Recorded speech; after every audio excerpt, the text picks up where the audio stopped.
tompolasy tombovavy faly miarabantsika rehetra indray amin'ity andro vaovao ity talata 8 marsa 3 sy 4 manantitra ny araba mampirarintso antsika menakavy zany na ianao eto antoerana na ianao ny ampitan'ny ranomasina manaraka ny miara-manonja eto amin'ny MBS sy ny radio Mada. Arabaina ianao tsy maty foamanaina fomba fiteny moa zany ary isorany lainahary no ny fitahiny sy ny fitatanany satria raha tsy teo zay dia tsy afaka hiaraka eto sika amin'izany miara-manonja eto amin'ny MBS sy ny radio Mada izany. Isorana be deaibe ireo teknisianina marobe na ny eto antoerana na ny any amin'ny faritra ny eto amin'ny foibe no tiana ambara amin'izay na ny any amin'ny faritra izay manao ny entsio zavatra tokoa amin'izay resaka teknika izay. Ny fandarantsika afaka rahanao amin'ny YouTube, afaka rahanao ihany koa amin'ny Facebook dia eo ihany koa ny fahitalavitra sy ny radio zany amin'ny MBS dia ny radio Mada afaka anarahanao tsara mihitsy an'izany fandaran'izany ka dia arakarak'izay mampety no anarahanao zany an'izay fandarana miara-manonja izay. Akoatran'izay ny mety fandehan'ny fandarantsika mbola ho avy eo ny mpisehatra akoatran'ny tenako zany hitondra ny fanazavana sy ny famakavakana lafinjavatra maro ihany koa eto amin'ny firenena. Ny firenetsika izay tsy maintsy resahana ny zavatra mitranga ao anatiny ary izany toe-javatra zany dia tanjona ao anatiny teny hoe mba ahafahantsika mba mivelatra tsara eo amin'ny fomba fandiniana ny raharaham-pirenena tsy handray ambolony satria betsaka ankehitriny ny zavatra izay atosaka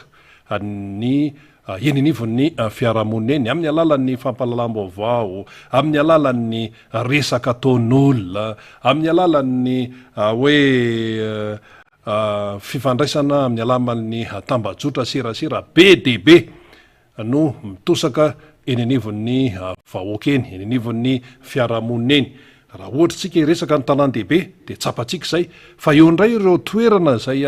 tsy tonga ny radio, mbola misy toerana tsy tonga ny radio eto Madagasikara, tsy tonga ny lalana, tsy tonga ny telefona, mazava loatra tsy tonga amin'ny Facebook sy tambajotra tseratsera isan-karazany io eto Antananarivo ary mbola betsaka ny tsy mampiasa an'io sao tsika sy tokany hoe atao be da be zany manana telefona zany sy ny sisa tsy arak'izay mihitsy. Eo ihany koa ny toerana maro eto Madagasikara mbola tsisy jiro zany mbola olana daholo eto amin'ity firenena ity ka izay le hoe fandraisana ny vaovao izay dia voafetra ihany,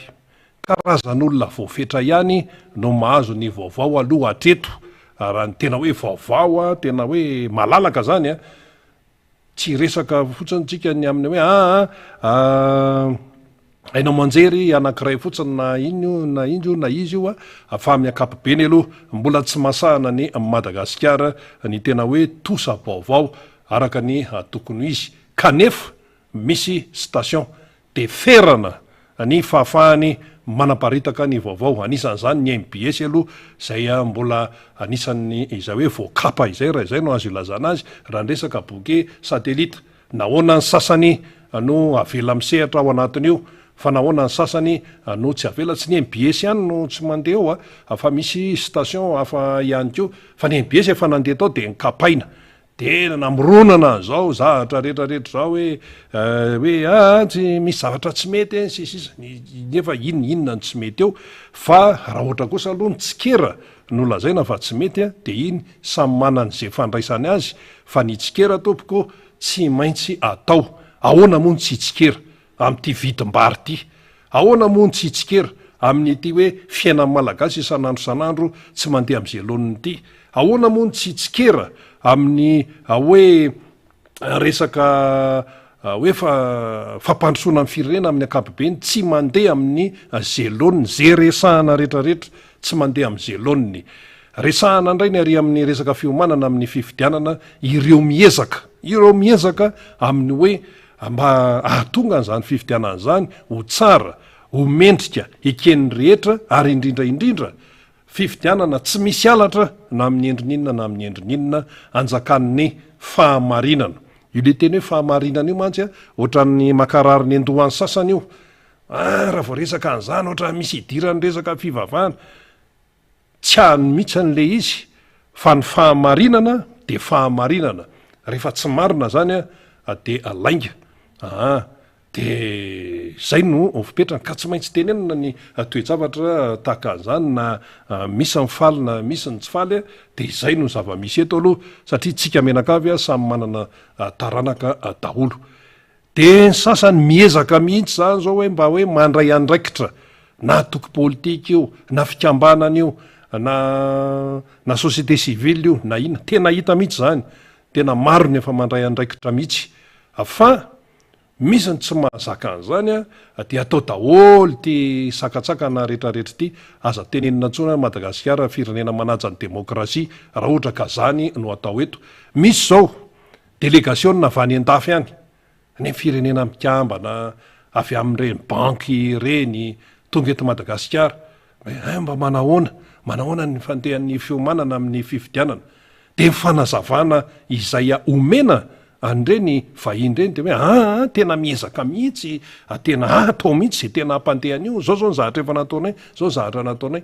nefa ny timma vao mandehitsy anany etsy président Marc Ravalomanana vao mandehitsy de sakatsakana na ohatran'ireny teny tosy reny de ahoana zao reny ny hitany any velany hitany any reny ary be da be mpanao gazety tao itosy tao de miparitaka reny manerana an'izao tontolo zao de reny sehitrareza-pireneny rayndray mandefa olona makaty arao tsara la izy mandefa olona makaty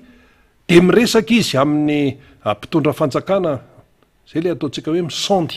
izy nefa efa mahafantatra izy efa mahazo information misy ambassadeurany eto misy foiben'ny Nations Unies firenena mikambana ane eto raha ohatra hoe misy olona zany avy any amin'ny firenena mikambana any tonga aty de hoe mijerijery ahoana ny fandehan'ny ao Madagasikara ao de mifanazavana azo de hoe tena miezaka mihitsy tena zao miezaka ahoana ka ilay hoe tolo-tanana ary ataon'ny atoky politika ataon'ny fiangonana ataon'ny firaisamonim-pirenena modina tsy fantatra reny zavatra reny raha vakina mahitsy lay toetra raha zay ne le izy de anaovana foana nyzao hoe sakatsakana isan-karazana zao amoronana any zato sy amoronana any zaroa nefa rehefa tena jerena la izy de tsotra tsy vita amin'ny fanjakana rereny ny manatotosa an'izany fifidianana président ny repoblika izany tsy vita ny mpitondra fanjakana irery io fa tsy maintsy iarahana misala marina hoe eo seni moa zany efa mametra-panontaniana hoe tena ahoana marina tena fiasan'ity seni ity ahoana izy io ve tena maleo tena marina sa ahoana ny fandehan'izy io ny fomba fiasany ao izy io ve misy manarotsarona any ambony any sa ahoana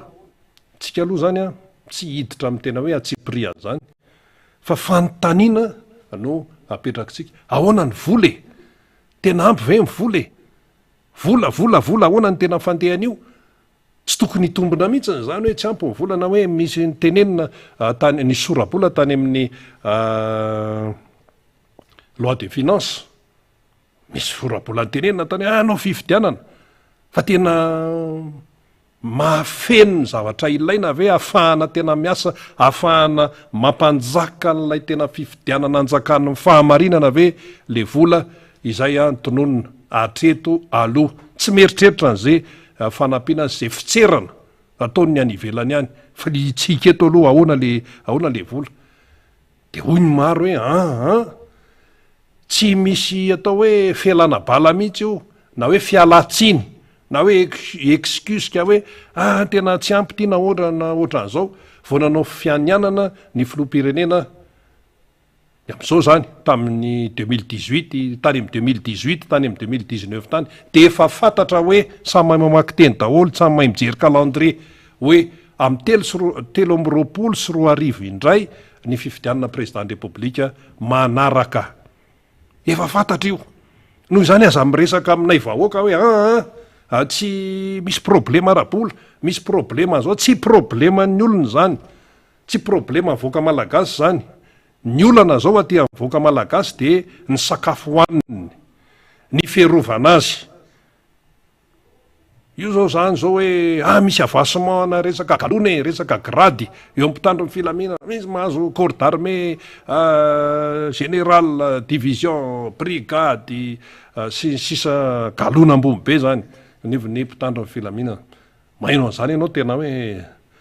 zany aloha zany hoe tena hoe fierté fierté amin'ny firenena zany amy mahamalagasy tena hoe tena mahafinaritra mihitsy ny mianao zany fa iny eo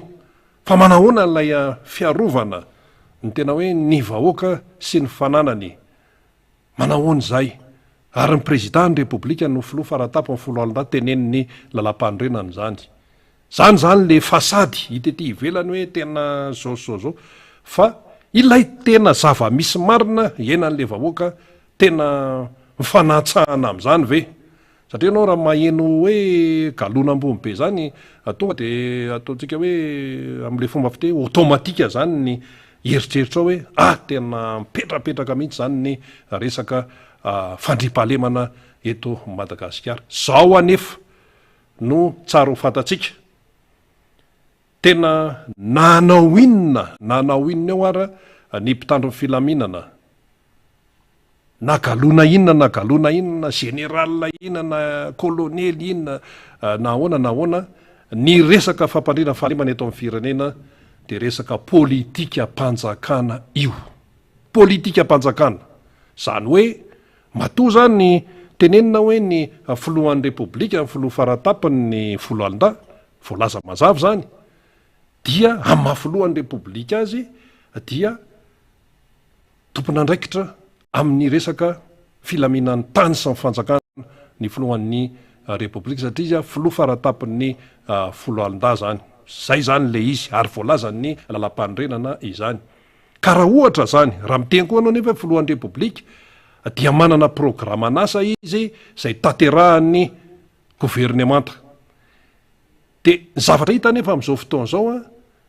tsy araky ny tokony ho izy satria ato am'le gouvernemanta mpanatateraka ovana foana teo zao ministra ny fiarovam-pirenena no ovana ndray de tany amin'ny resaka zandary tany manahirana be debe ny resaka mandeha zany fa zany eo ihany fa ilay hoe tena le vahoaka malagasy le tena iainan'le vahoaka malagasy any misy azy ihany tsisy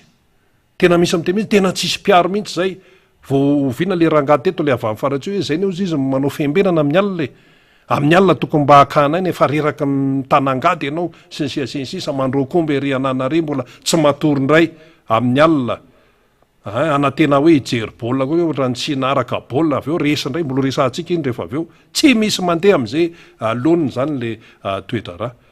ka io zany hoe omena tsiny ny mpitandro ny filaminana tsy de hoe omena tsiny ny mpitandro ny filaminana fa na hoe manana finiavana aza ny mpitandro ny filaminana tsy afaka manao ininina izy rehefa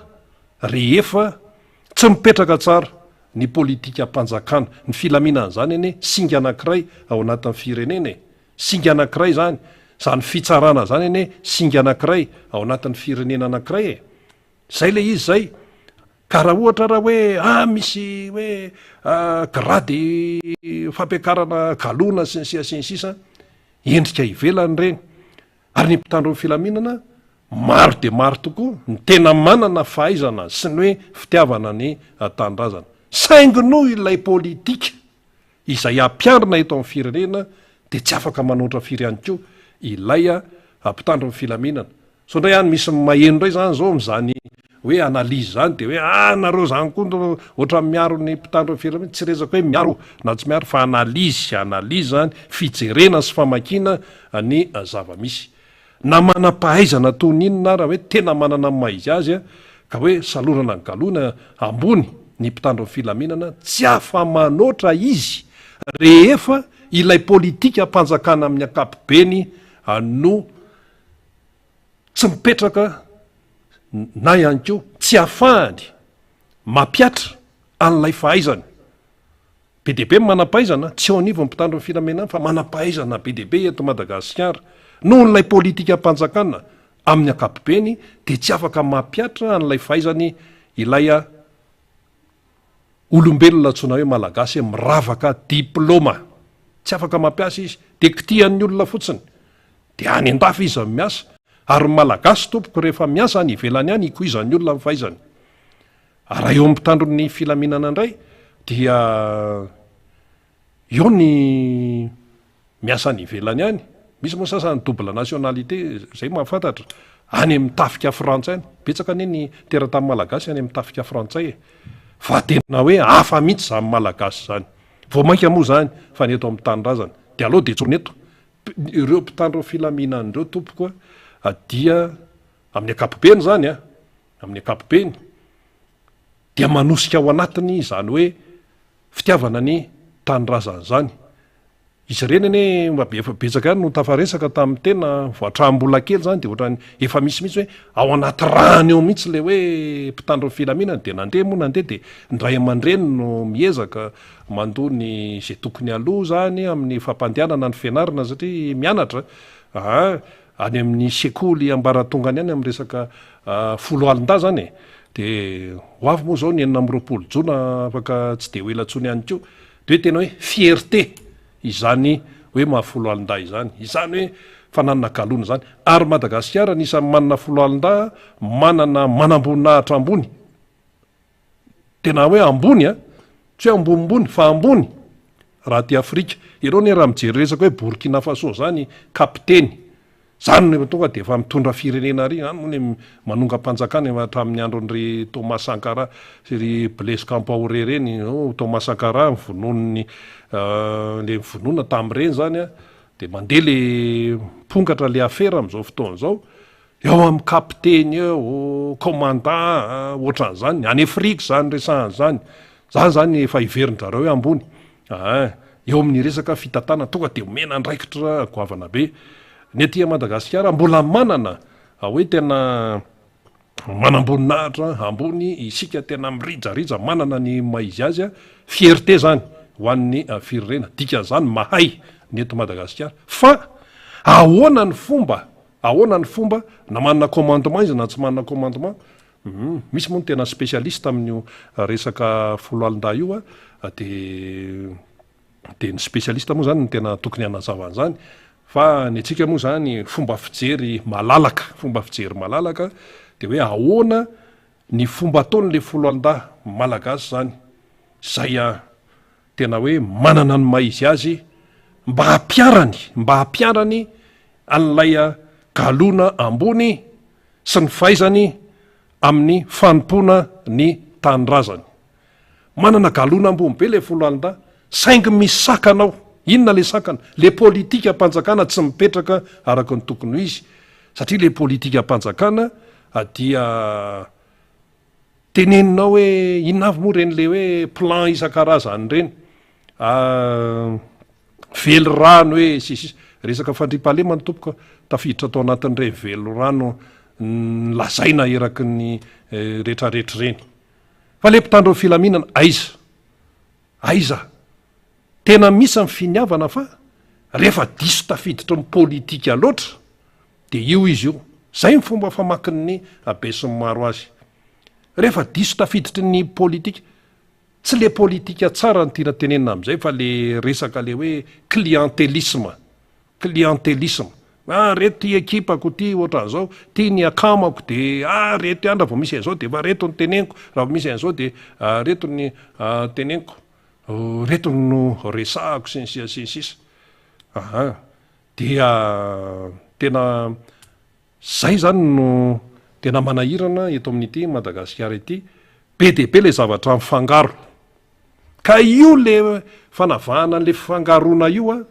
tena mila tena zavatra mazava raha vo iresaka fifidianana antsika de be ny zavatra mifangaro fitenenana nyreny resaka gouverneur reny zao de efa mifangaro ane zany tsy gouverneur ny lazay ny lalam-pandrenany mbola sisika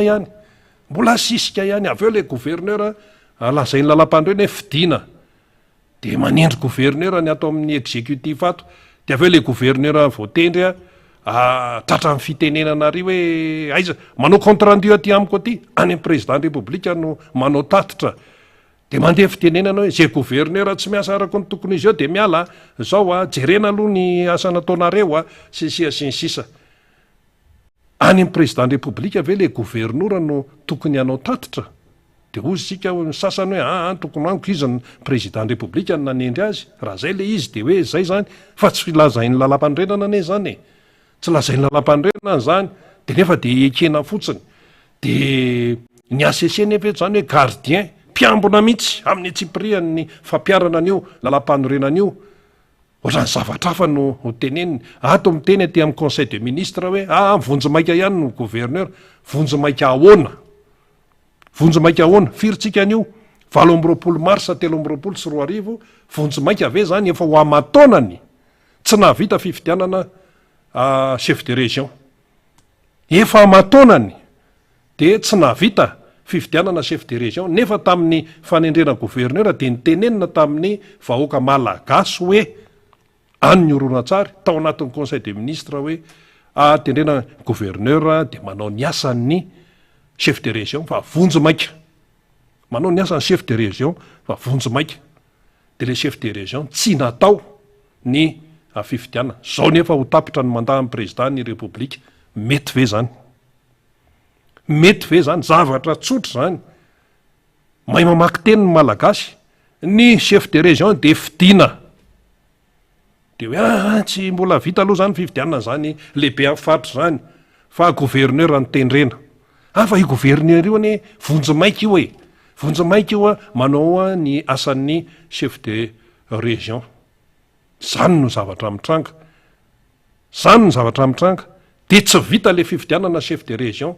fa sarotsaromana tam'le vonjy maika misy teny en'zay vonjy maika zay any tamin'ny nanendrenany le gouverneur moa zany efa niovaova be koa tateo reny zany endrika ny atao hoe tsy fetezany zavatra daholo politika mpanjakana tsy mipetraka araka ny tokony ho izy daholo satria ary am'le rafitra ry mihitsy no vo any amboloha mihitsy no vo le izy de zao hoe mena fiarany chef district sns reny le endrika ivelany reny de misy ndray miteny akonareo koa be felonana tsy isy resaka felonana zany eo fa mandika mamedikany lay zavatra miseho ny vahoaka malagasy 3 raha teo taonany fifidianana président ny république rehefa fifidianana tompokoa de fifidianana sa hoe misy samy teny hoe io raha lalam-pandrenana de anendry olona tsy fantatra hoe inona le anarana ampitondraina azy anao ny asan'ny filohan'ny république atao vonjy maika isy samy teny en'zany ve tsy samy teny en'zany ary tsy azo tao zany tsisy anaiky en'zany fa maninona ny aty amin'ny chef de région atao le izy hoe tendrena ny gouverneur manao ny asan'ny chef de région vonjy maika nefa samy fifidianana andreo samy rafitra voalaza ny lalam-panorenana na filoha-pirenena na lehibe amin'ny faritra zay tonga atao tsaina aloha ny tantaraina tenenina na ny be ny tanàna de reo fotsiny raisina ko maninona ny lehibe amin'ny faritra no atao hoe alao io atao gouverneur fa tsy atao fifidianana fa atao vonjy maika ko maninona koa ny président république raha atao an'zany hoe atao vonjy maika tsy sahanao an'zany io satria tonga de hafahafa be ny zavatra hafa no iseho eto amin'ny firenena raha izany fa le chef de région zany tsisy piresaka mihitsy nefa tena hita mibaribary hoe tena tsy araka ny lalam-panorenana izany fifidianana lehibe amin'ny faritra ve de tsy vita fa mialokaloka ao anatin'ny fanendrenany gouverneur zao no teneny namana hoe raha za lesy no mitendrena hoe ampendreketina zany gouverneur zany tonga de tsy nanao satria tsy araka ny lalàna io fa andao anao fifidianana chef de région mba teneno amin'ny vahoaka malagasy ary eto mba teneno amin'ny vahoaka malagasy hoe inona ny antony tena goavana ka tsy nahavitana ny fifidianana lehibe amin'ny faritra lazao hoe zay fa tsy maheno mihitsy ianao atreto fa le ty moa zany hoe fifidianana président république de any lasa ny daola ny saina fa talohan'io ane tokony misy fifidianana lehibe amin'ny faritra voalaza ny lalam-panorenany fa lazao hoe inona ny antony tsy nahavitana an'zany tsy haiko inona moa filaza azy amin'ny teny teknika hoe cas de force majeure inona sa ina nisy loza voajanary ve sa nisy ina sa nisy ina so de teniteny indray hoe tsy ampy vola tsy mirarahana zany nyvoaka malagasy efa fantatra ao anaty tety-andro zany hoe misy fifidianana filohan'ny repoblika, misy fifidianana be ny tanàna, misy fifidianana lehibe amin'ny faritra, misy fifidianana an'izao hatrany amin'ny sefoko tany ary efa takiny nyvoaka malagasy hoe fidio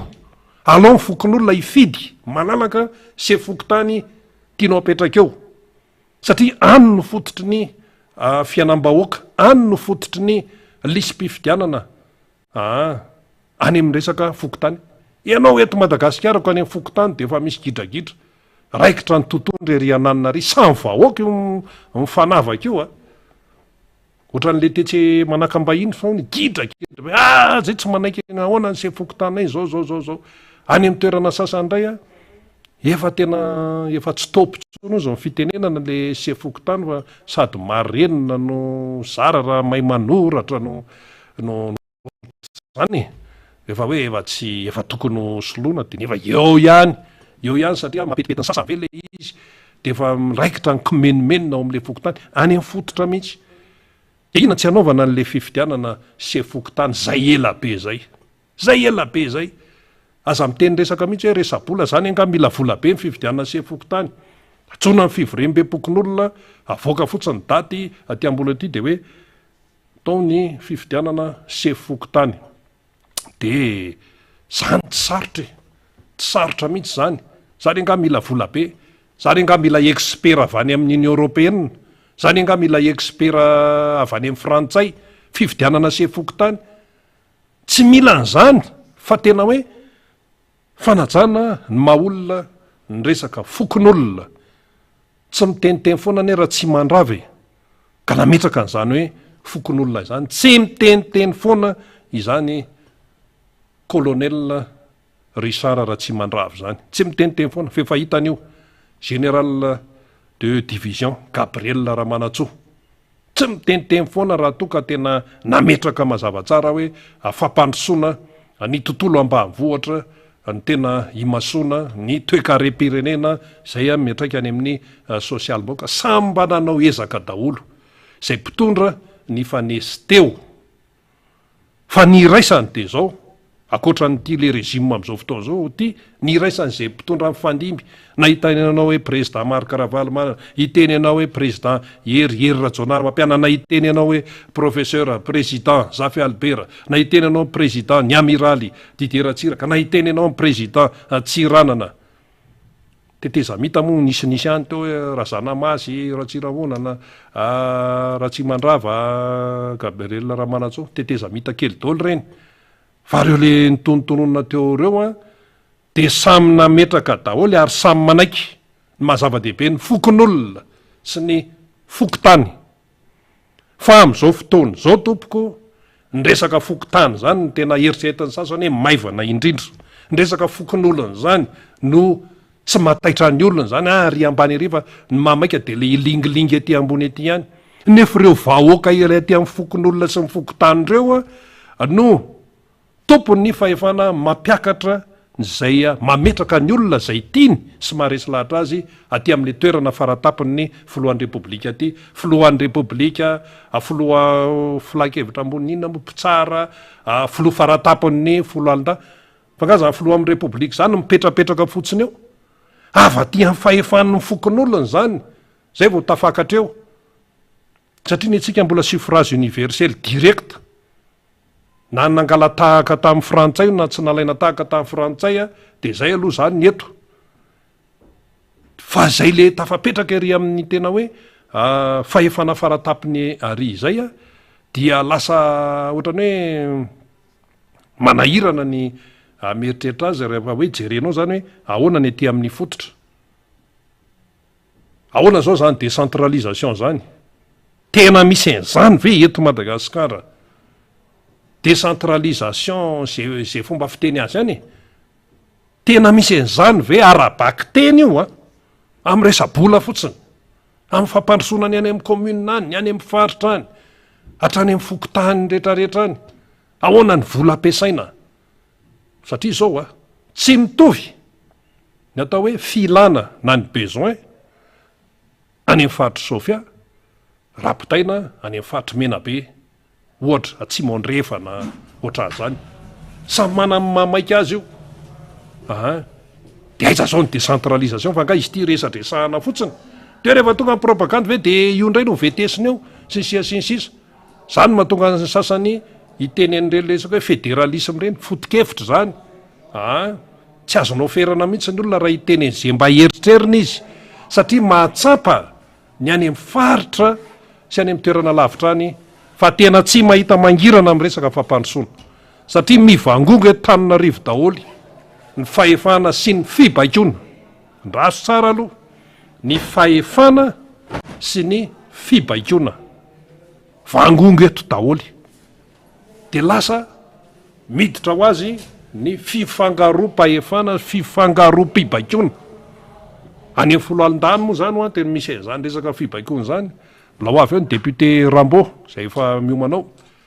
voafita amin'ny alan'n'tiako Madagasikara atao amin'ny boriboritany fa efatra fa zavatra mila mipetraka tsara zany fa raha vao mifangaro de tsisy raha vanina samy te hibaikobaiko daholy ty rehetrarehetra ty de zay mahatonga ny tsy fetezan-draharaha eto amintsika de rehefa mandeha le fibaikobaikona re le fanakanana ny timma teny itosy reny rehefa jerena zany le izy misy resaka mibaiko hoe zao zay fahitan'ny olona azy de tany akazo be tany keo mbola ho avy eo ny namana faniry fa io izy io misy zavatra nitranga ihany koa tany nisy mpanao gazety tany dia hitatsika am'zany raha vao hoe maro karavaly any atiako Madagasikara jereo aizandray ny lalany allo hita dolo ene zany aizandray andeha aizandray eno ny radio eno ny zao inona mampikorapaka manona n'zany rehetrarehetra zany ny antony de itya tsy apetraka raha tokony ho izy ny andraikitry ny tsirairay ny tiako Madagasikara zao manetana amin'le soraty ny anarana ny anaty lisym-pifidianana de tsotra ny teny zay eno any anivony ny fiarahamonina any manoloana n'ity sakatsakana atao amin'nytiako Madagasikara ity ory mpitondra fanjakana avelao ny atoko politika anao ny asany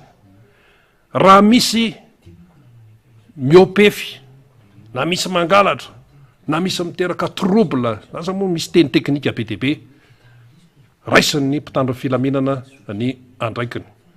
ary ny mpitandro filaminana ihany keo de alao izy anao ny asany mahitsy araky ny fianianana sy ny efananylorany tena am'izay tena hoe asan'ny mpitandro filaminana zay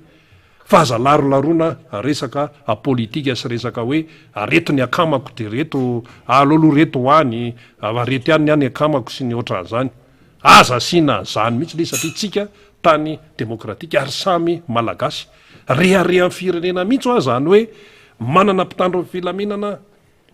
manana hoe tena hoe grady ambony be galona ambony fa izay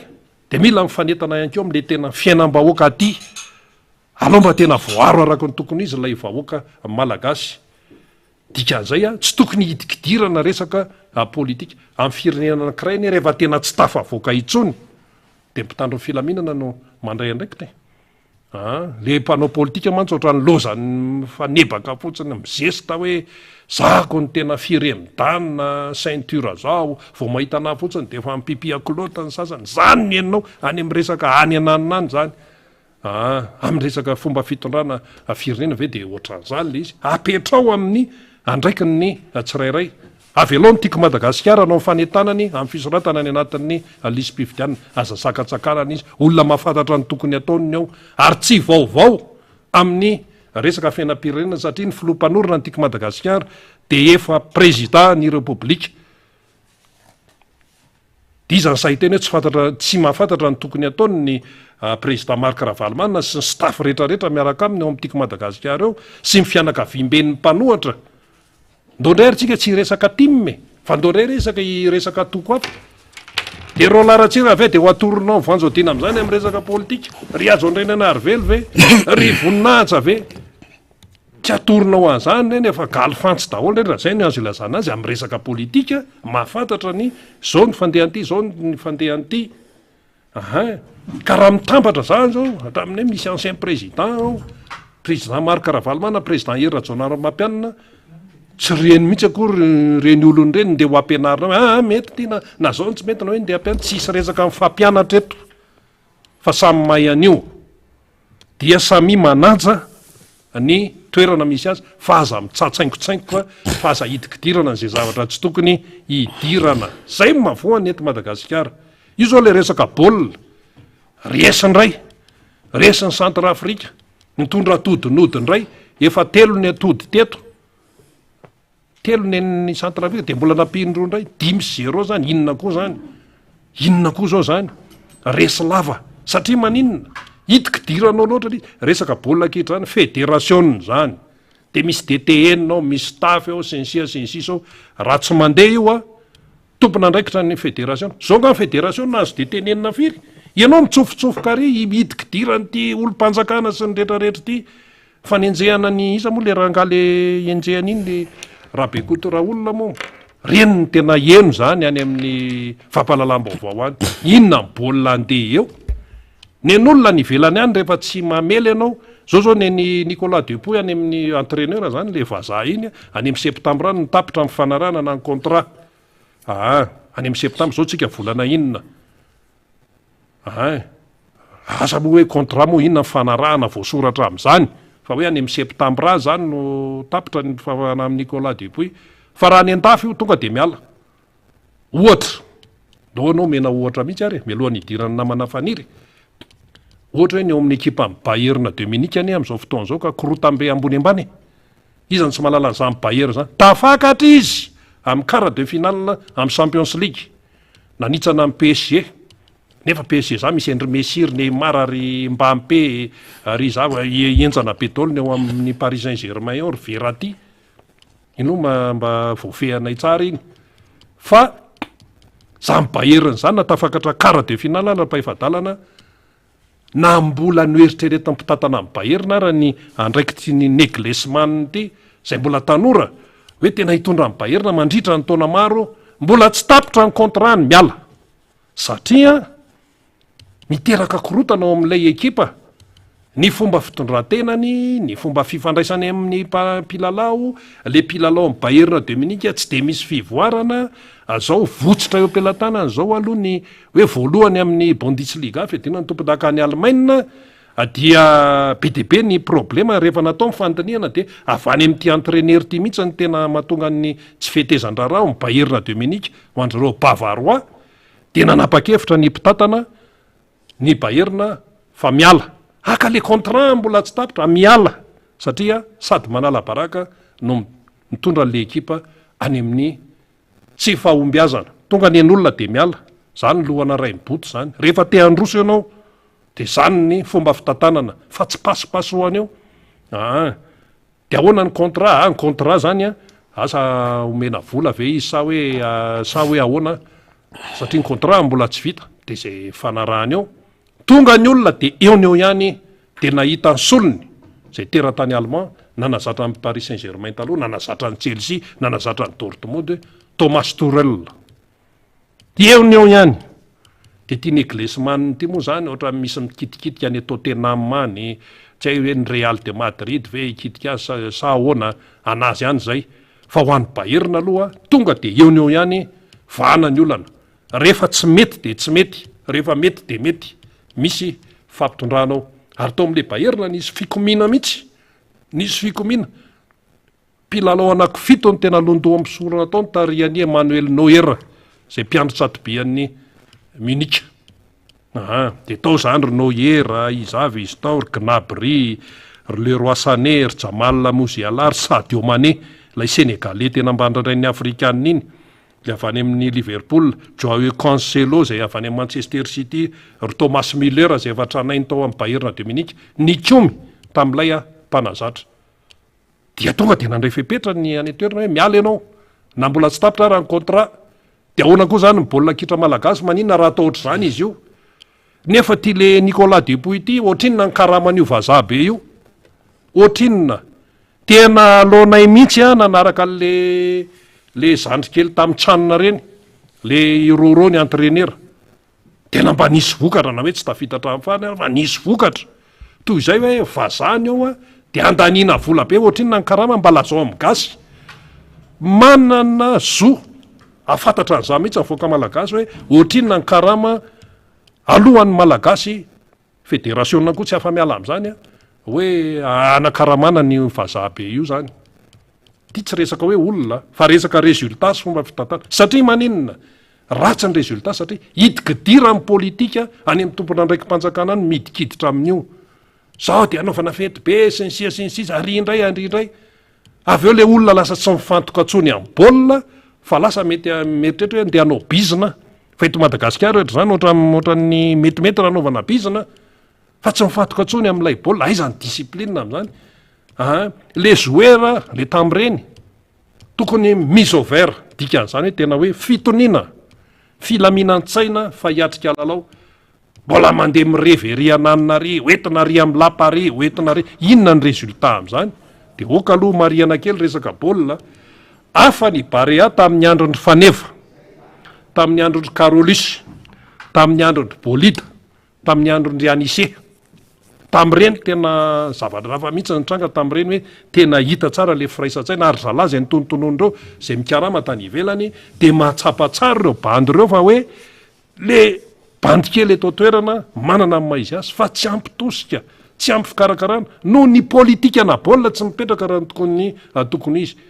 de tonga Nicolas Dupuis de namantana an'izay fa nga Nicolas Dupuis rery navitany hoe Barea tafitatra any amin'ny kara tamin'ny le tany Egypte iny mbola teor Faneva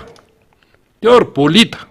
teor Anise zalahy mba lasa tany ivelany re zany a nanampy amin'ny fijerena hoe jereo ty bandy ty jereo ty bandy kely eto toerana mba jereo mivola alo resahana mihitsy alo mba jereo mivola ho an'ireo bandy kely reo de rehefa tena hoe ampinao tosika izy a de mahavita zavatra tsara zao kitian'ny olona ary kitian'ny olona de lasa ny ivelany any ny atsika mahay zany de tam'ty de io izy io mivadika tanteraka mihitsy n'le raharaha fa nga izy ty ohatran'le tany Egypte tsony efa mivadika ny raharaha zao efa mivadika hoe misy mbola miditra lalina ihany ny ary amin'ny resaka politika ary sy ny sisa de aza manantena an'izany ianao hoe ahoana sy ahoana karakaronny eto toerana ny any ivelany a manampy fa ataovy mazava tsara ny fandehany tsy alao hoe mivola lanina am'reto bandy kely eto tanany reto toy zay andoavana an'zay any ivelany hafa ho any tamin'ny Faneva reny hafa mihitsy ny esprit an'ireny tam'ireny fa ny am'izao tsy zay ary ohatrinona ny vola lany raha nafatra zoe raha avy any ivelany ianao ny hôtely nga re mipetraka amin'ny hôtely ery amin'ny sisiny ery zay fotsiny sakafo hoany reny nga re mihinana katsaka sy inona sy ravitoto sy angivy tsy mihinana an'izany reny fa ny eto toerana efa zatra an'izy lasa dala mihitsy any ny afrikanina tamin'le tranona teo lasa dala ny afrikanina tamin'ny antsondrala baolina tambary zany baolina vokatry ny tany eto ny voany reny ry des monstre sy ny namany reny tamin'ny saute masina am'ireny Saint Michel la Coranzeny any sisisa tena nilay any amin'ny baolina tamin'ireny ho an'izay natadidy ase sautema sy ny sisa reny zany reny ny baolina vokatry ny tany lasa dala ny egyptianina saika tsy naresin'ny club ma tam'izany lasa dala mihitsy de zao nefa lizy mivadika zavatra hafa satria hidikidirany ty tsy tokony hiditry ty daholo zao rehetrarehetra zao idirany politika de tsy mety mihitsy le raharaha zay ny momba an'iny efa eto namana fanira zavo manantany fa eo ihany koa ny député ny colonel Rambo Salama colonel Rambo zany vao vita amin'ny alalan'ny ty matao boriboritany faefatra miraba namana fanira zavo manantany ndao ary satsisy eny ary de miraba andrina sady misaotra ihany koa aloha hatramin'ny maly sy andrahoany vao maraina de fa teto amin'ny plateau miraba ny mbola sy faly eo ambadika eo ny namana rehetra miara-manonja amintsika amin'ny radio Mada sy any amin'izay toerana rehetra zay ahafahana mandray amin'ity fandarany ity isika mpanaraka izay na eto toerana na anivelany de arabaina avokoa amin'izao maraindraina ny 9 ny volana marsa 13 sy 20 izao ny vaovao aloha de maro betsaka ny azo resahana na nandehanana omaly na ny tamin'ny lahady na ny tamin'ny sabotsy sy izay rehetra ny tranga teto amin'ny firenena zay misy azakazaka hafahafa zany de betsaka ny zavatra azo resahana fa ezaka hitantara iteny arak'izay fahitantsika azy. De deputeny Madagasikara Rambosalama Emilaino iaraka amintsika rehefa aveo fa mbola manao ny fandaminana izy ao ambadika ao fa teteny amintsika fotsiny aho hoe ny amin'ny tranga misy am'izao fotoana zao misy zavatra zay tena mba mampalahelo ihany raha ny vaovao voaray teny amin'ny faritra Soamanandrariny teny dia ray mpianakaviana iray zany nisy nitifitra vao maraina be tamin'ny Nora Maraina zay mpanao casse-point de ivoaka amonjy ny toeram-piasana tahaka ny mahazatra izy io no nisy nitifitra zany de raha ny fantatra dia olona roa teo eo zany no nanafika n'ity ray mpianakaviana ity zay tena ny tambasy de misy fiarakodia voatifitra moa zany teny amin'ny sisiny teny de zay mampalahelo fa de maty tsy tradrano lay ray mpianakaviana raha ny vaovao fantatsika zany am'izao fotoana zao tsy milamina ny tany tena tsy milamina mihitsy izy akoatran'izay moa fa minon'olo le tsero ny tafaty ny fanafihana any ambanivohitra rehetrarehetra any misy trangan-javatra zay tena hisehon'la hoe fahantrana miopapana mihitsy tsy takatry ny saina hoetraretana le zavatra mahazo an'le vahoaka amin'ny ankapehany de zay ny tsika ilazany any amin'ny hoe rehefa mahantra ny olona de mahantratra amin'ny toetsainy de ny zavatra sy tokony atao no atao de ohatran'izao zavatra zao zany hoe amozana ray mpianakaviana tampoka zany ao anatin'izay hoe tsy fahananana zay de manaonao foana de tonga amina fanafihana tahaka izao mitandro filaminana moa zany tsy hita be ny ihany ny andraisana azy reto hoe tena mitandro filaminana ve sa mitandro ny tompona andraiky mpanjakana amin'ny toerany de miaro an'ireo tompona andraiky mpanjakana amin'ny toeran'ireo raha nahita ny tranga teny Akazo be Omaly zay ny fihetsiketsehana nataon'ny zandary nahazo baiko tany izay mibaiko azy tany satria ny tena zandary manao an'ity lafin-javatra ity de hoy tsika hoe tsy gaga tsika raha tatahaka izao le endrik'ilay tsy fandriampahalemana eto an-tanàna satria lasa fitaovana politika amin'ny ampahany zany reo zandary de ataoko hoe vitsivitsy aloha zany satria misy manana tombotsoa amin'izy io ao ambony ao ka manao fibaikona an'reto zandary reto efa niainana anie zany tany am'izay nalehany antokotiko Madagasikara sy Andriamatoa Maro Karavalomanana fa niainana sy hita ihany koa zany tamin'ny famorim-bahoaka zay nataony tiko Madagasikara na fandehanana tsotra Omaly zao nde hoany Akazo be eny de savaina tsotra zao fotsiny reo vehivavy nitondra banderole de nalaina sary ny fiarakodia de ohatra zany ny zavatra nitranga ho an'ireo mpikatrika tiko Madagasikara zay mba hoe nikasa satria tsy lavitra Akazo be eny de mba hoe misy namana vitsivitsy telo mba hanarsika an'le teny zany satria mba avy any am'zany tanàna zany de ohatran'izany hoe finona mampikorapaka sy mampitsatsaka an'reto olo reto de ho aizinareo aninanareo de iza no avy eo fa nga fatao za manontany zay andehanan'ny olo zany malalaka amin'ny fivezivezeny ny olom-pirenena rehetra raha mbola atao anatin'ny tany Repoblika Madagasikara ka tsy noenoan'ny lalàna izy ndalam-panorena am'resaka zany ary tsika mezaka manazava zany fa tsy fatao sady tsy fahalalam-pombo zany manontany olo zany de aninanareo tratran'izany ihany koa ny fiarakodian'ny namana zay niara-dalàna taminay nde ho any Akazo be inona ny andalanareo any de hoe etsena ay de ahoana izavy no any sy ny sisa zany hoe lay déplacement an'le Filoha Maro Karavalomanana sy ny tima tena problème n'reto mpitondra fanjakana reto mihitsiny mody tsy tia nefa manara-maso izy fitenena zay modetry ny tsy mivaky loha zay fa aty ambadika aty tena sahirana mihitsiny ny am'izay déplacement ataony antokotiko Madagasikara zay na io eto andrenivohitra sy ny manodidina na misitaka kely ny tanàna zany ny zavatra hita sy ainana sy tsapa am'izao fotoana zao de ho alefatsika rehefa aveo satria saika nanaonao foana tena niditra tsehatra mihitsy nylay tovolahy zay nomena andraikitra zay tompon'ny fandaminana tany Akazo be tany Omaly de indraindray le izy etriny tsy tadidy mihitsy ity olona sakananay ity nge ity olona de tavinay ataonay ohatran'izao ty nge ka filohan'ny Repoblika zay ho lehibe ny raha pitso raha afaka pitso mino an'izany tsika fa zao tratran'le fanerena le bandy any ambadika any ary efa niainana zany misaviritaka daholo reo tary reo sur terrain ndraindray tsy tea mihetsiny anao fa rehefa mahita amin'ny fihetsika le tary sur terrain koa anao de ozy izy anao ohatrany tsy milamina mihitsy reto fa reto koa ndraindray no te hiditra satria hatra anatin'le raraha satria ndraindray ohatra misy filambotsiary ihany koa le izy sy fakakana 19 kely mandehandeha ny andalandalany eny am'le fihetsika ataony lay mpitandro filamina indrindrandrindra hoy aho zandary ny tena manao an'io tsy izy rehetra fa lay milalao an'lay sehatra ao anatiny eo zay mety misy intérêt politique tireny any ambadika any de le bande kely sur terrain zany no sahirana miatrika an'le izy na miaffronter an'le terrain mbola resahantsika zay rehefa aveo fa nazany zany betsaka ny vaovao mbola tokony ho resaina maro de maro izy tsy ho lany mihitsy ny vaovao fa efa eto akaiky eto ny député Ramboasalama Emilien lo de alohantsika ifantoka amin'ny député Ramboasalama de rehefa aveo miverina anatin'ny adevitra maro samihafa rehefa aveo satria misy zavatra maro ihany tokony mba ho resahantsika zany fa miarabanao aloha Andriamatoa Solomamboka. Miarabanao ifanira dia miarabany Rina ihany koa zay vao avy nandray ny fandarana tao napitazana tamitsika ary miarabanareo technicianina ao ambadika ao zay mampita ny feo sy ny sary any ivelany sy eto Madagasikara zany tsy adino ny namanao amin'ny radio Mada zay anisany mampita koa izy zao fandarana zao amin'ny alalan'ny japeo-ny radio Mada. Manarak'izay dia tsy mety raha tsy misaotra an'Andriamanitra faniry satria mbola nomeny ny fahasoavana isika tamin'ny fitahiny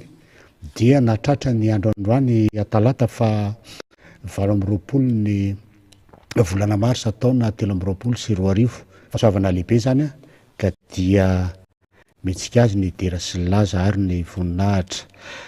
Manarak'izay dia ina moa niteny teo hoe nisy namana anankiray izay mitana cash point voatifitry ny zandary teo soamanandrariny teo voatifitry ny Jolay matsy dia mirary fenonina feno amin'ny fianakaviana am'izany faoro izany satria tao hoe ny fahafatesana ny tena zavatra tena ratsy indrindra kanefa le izy tsy tonga amin'ny andro ny araky ny hoe samyny manana ny andro no leto fa no ny sotasotany mpangalatra sy ny Jolay no tsy simba fandripahalemana dia mivoatifitra ny zay namana zay ka dia mirary fenonina feno ny fianakaviana ary ny mampalelo amin'ny sy ny mampimehana ary mametra-panontaniana ho an'ny mpitondra fanjakana sy ny eritreretra de hoe lasa ohatrany hoe ironie du sort le zavatra satria voaka ny tao hoe ny avancement ny tao amin'ny voalohalinda malagasy zany zay any tafika malagasy sy any gendarmerie nahitana général de corps d'armée anankiray de ny ministre ny fiarovam-pirenena zany sy nahitana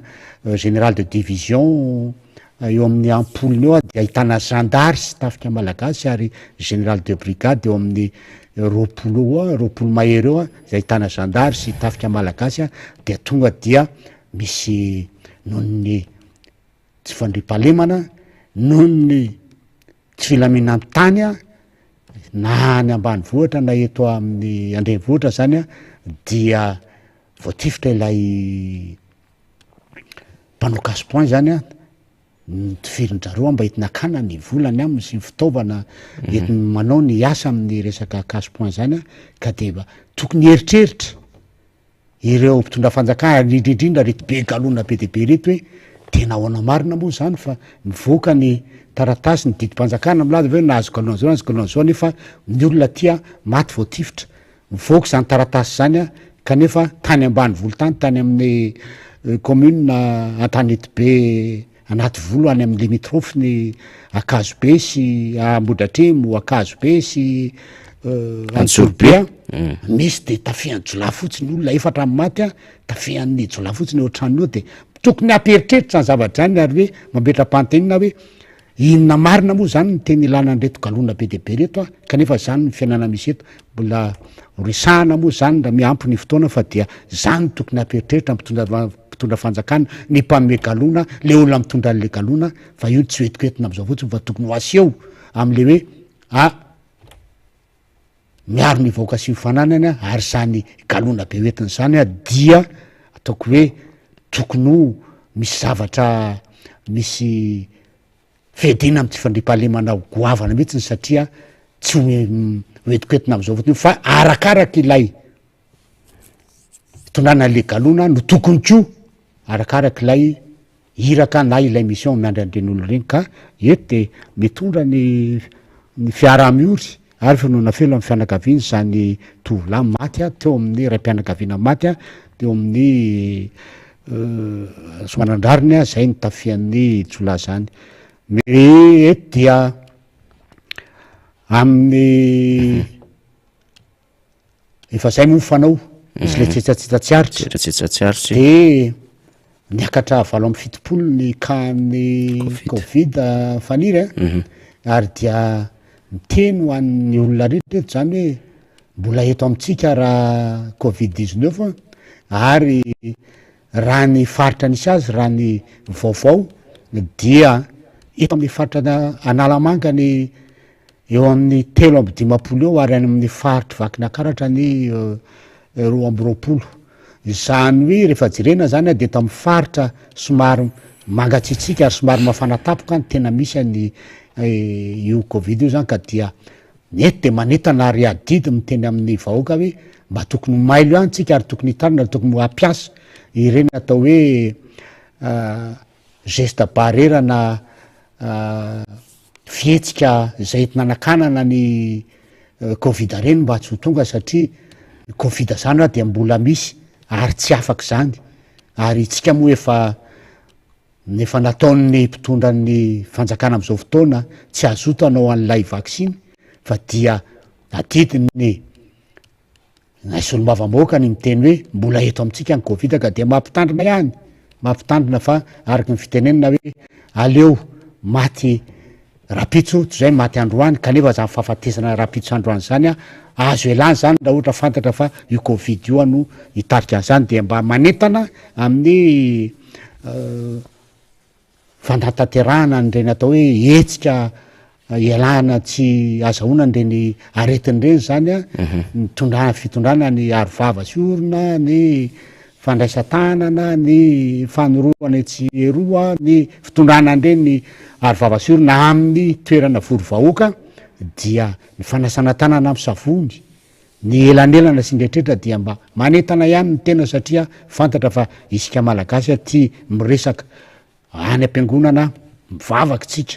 any am'ty mentsena nefa eny ny tena fen'olo ary tsy fantatra hoe iza ny tena voan'ty mitondra nyty otrikaretiny tya ka dia manetana ihany ny tena zany zavatra zany ny tena satria fitiavana daholo zany rehetrarehetra zany a ary fitiavana amin'ny malagasy a tsy ho faty amin'ny atao hoe fatofato azy am'izao a fa mba araky ny zay tokony mba andro ny atongavany am'izany fahafatesana zany a fa raha tsy miteny ny tena de diso manarak'izay a dia tamin'ny hery moa tsy tonga teto fa misy noho ny adidy hafa ma solom-bavamboaka dia tsy manadino ary miarabany ireo atao hoe mpino slamo izay anomboka ny ramadan tamin'ny alakamisy tao anao fifezana moa io moa zany de ohatrany hoe karemo hoan'ny katolika fa hoan'zaro moa zany de ramadan ary dia fifezana mihitsy ny amin'ny lafindrerata satria vo alohan'ny posahan'ny masoandro ka hatramin'ny filetehan'ny masoandro a dia sady tsy misakafo tsy misotro rano fa mivavaka sy manao ny asa andavanandro ary de ny azo atao am'izany fotsiny a dia raha azo atao dia ny mitelindrora kanefa dia manao an'izany ny namatsika mpandala ny finoana slamo a ny musulmane zany dia miaraba anareo ary mankahery anareo a atateraka an'izany atao hoe fifezana mandritry ny 7 andro zany a na eto amin'ny boribory tany faefatra zany a na ny eran'ny madagasikara dia miaraba anareo ary mampirisika anareo atateraka izany somatsara satria zava-dehibe zany eo amin'ny fiainanareo eo amin'ny mpandala ny finoana slamo ho atsika ato amin'ny finoana katolika kosa ny kristianina katolika dia atao hoe efa amaraparana azy satria raha milady zao a dia efa hiditra amin'ny resaka any amin'ny atao hoe fetin'ny sapakazo itsika na ny sapandrofio izy ny ny fiangonana Rahavavy namana izay atao hoe fandraisana lehibe fidirany Jesoa Kristy eo amin'ny tao tanàna Jerosalema ary anomboana nylay herinandro masina zay fidirana ao amin'ny atao hoe la passion du Christ na amin'ny hoe fijaliany Jesoa ijaliany ary anehoany ny sitrapon'Andriamanitra, anehoany ny fitiavan'Andriamanitra ny zao tontolo zao dia hiditra am'izany tsika amin'ny lady zao ary ho tonga ny atao hoe ny paka amin'ny lahady heriny, zany hoe nandresony Jesoa Kristy ny fahafatesana, nandresony Jesoa Kristy an'lay atao hoe fahotana zay anisan'ny atongavana eto satria tsy atao hiantso ny olomarina izy fa hiantso ny mpanota navitra amin'ny mpanota. Izay zany no azo lazaina tsotsotra ary tena moa tamin'ny ny lady sy latsinainy teo dia namitahiraka tany amin'ny faritry Vakinankaratra iny zany ary dia mahita ny abetsahany ny vokatrany na legioma na ny paoma de hoe tena mamboly le malagasy fa ny tena olana dia tsy misy ny mpividy ka zay le tsisy mifidy zay de tsy inona fa noho ny atao hoe fisehoan'ny fantrananga zany raha ny filaza azy tsy ampy ny fahefa-mividy satria midangana be ny fiainana ary tsy misy ny olona mividy mivokatra satria midangana fiainana ratsy lalana raha tsy tena aminareo fotsiny aho hoe ny hatramin'ny oviana ny paoma izay fotoana fahavokaran'ny paoma am'izao fotoana zao ao amin'ny faritra Vakinankaratra dia manomboka tia atamy fotsy faritra atamy fotsy mandrapatonga ny any Sahavotry Sonrariny sy Ambomy Arivo sy ny rehetrarehetra iny eny hatrany ambany rehetrarehetra any de hatramin'ny oviana ny paoma tao Antsirabe no ho 500 mikilao. Inona ny antony dia atao variboba satria maninona le lalana izay atao hoe lalan-drany fampandrosoana sy ny rehetrarehetra lalana any ambanivohitra any dia tena mampiteny mono ary na ny moto sy ny sarety aza dia tena mijaly. Ny fiara zany moa dia tsy tafavoaka ntsony noho ny aratsy ny lalana noho ny tsy fikarakarany ny fitondram-panjakana am'izao fotoana zao ny amin'ny fanamboarana ny lalana zay famoaham-bokatra any ambanivohitra any zany. Raha tsy teny fotsiny ame ohatra fotsiny de hoe raha sarety tsy misy sarety mandeha tokana ntsony am'izao fotoana zao fa sarety mandeha telo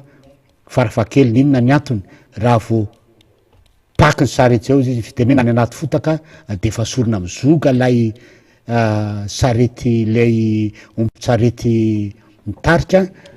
de fa atao aloha famonjena ny sarety iny fa tsy vita ntsony le lalina fa tena zava-doza ary na ny moto azy am'izao fotoana zao izay atao hoe ataony fitaova-pitaterana any ambanivohitra any dia tena mafijaly ary rariny raha ohatra ka mampiakatra izy amin'ny sara-pitaterana satria ny vidin'ny fitaovana fikojakojana sarety ko ny moto koa de tena lafo de lafo kanefa io rehefa simba de tsy maintsy amboarina dia raha ao anatin'ny atao hoe herinandro izy raha indray mandeha manao entretien am'izao fotoana zao raha ny resaka hita tany dia ao anatin'ny herinandro de fa indroa intelo manao entretien mba ahafahana manao ny fitateran'olona zany sy manao ny asa fitaterana am'izany moto zany. Ka io lalana io zany de tena zava-doza mihitsy ny any ambanivohitra any ary le famokarana ny fitaterana ny famokarana dia tena tojo fahasiarana am'izao fotoana zao satria ny fiarakodia dia mahalana vao mety mandeha na raha mandeha de miakatra ny vidiny dia miakatra ny sara-pitaterana de ny sarety zany no manao ny fitaterana io kanefa moa iraha malala ny sarety zany ohatran'izany confort am'izany sarety zany misy amortisseur ave misy inona ave fa dia ny zavatra ohatrany hoe hitatitra ny kaki anao zay tena mahavokatra be faritra iny, hitatitra ny paoma anao zay tena mahavokatra be dia nohony zay faratsy lalan'izay dia ny roa apatelony vokatra any no tonga ty atanany dehibe fa ny apatelony zany de potika ny andalana eny noho ny faratsy ny lalana ka eto a zany dia miantso ny mpitondra fanjakana indrindra fa lay ragova miseho enjana be zay mpanoana zao fitondrany zao ary mbola samy teny hoe mbola manao ny asany zao fitondrany zao mara manao ny asa nareo de ataovy le lalana any de hitana io fa jerevy le lalana ataonareo mekandrevana any route nationale 34 izay mandeha mampitoy any Atsirabe sy Miandro Vazo fa de mifaritra kely eo ataoko hoe 11 kilometra miala amin'ny Atsirabe eo fotsiny mekandrevana de jerevy le lalana nataonareo efa roa taona tsy vita tsapy 1 kilometra akory dia roa taona tsy vita fa ny apatelony vita beton ary ndroa apatelony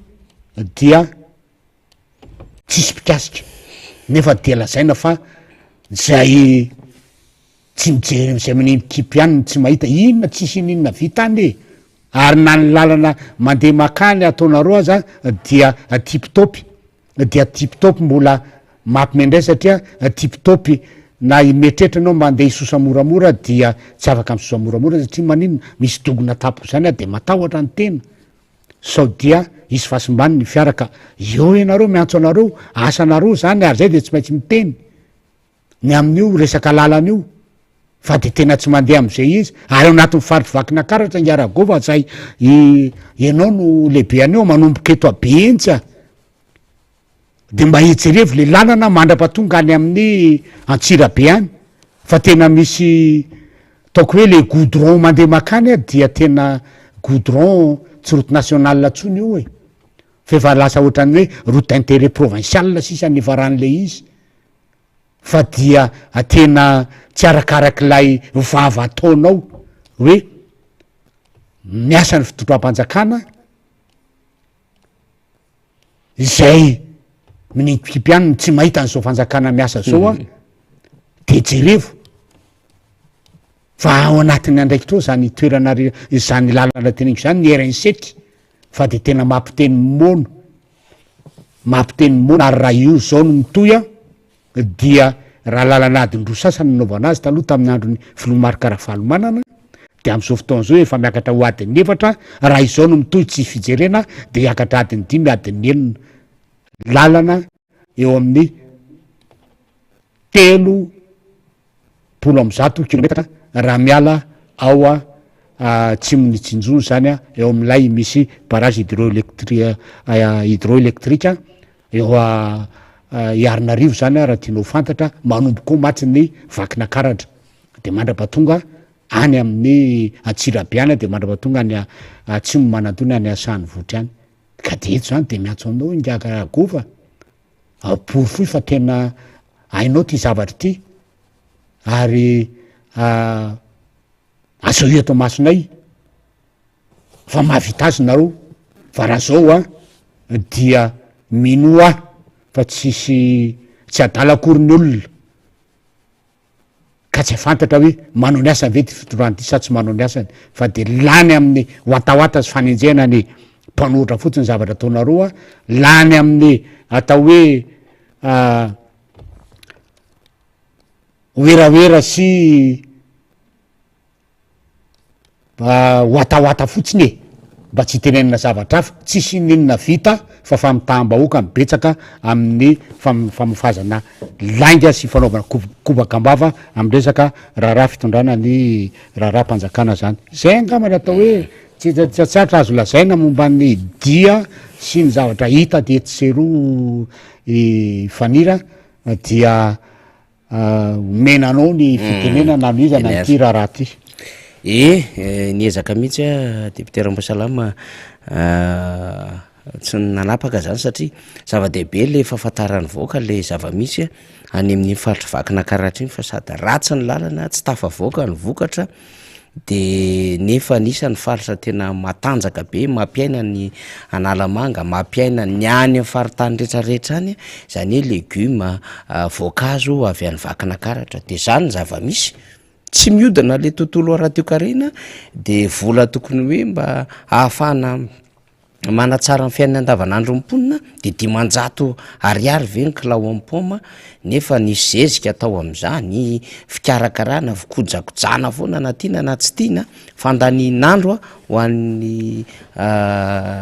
tatsaha mba mieritreritra hoe mba misy vola tokony mba ahafahana miodina de nefa zara fa misy vola zany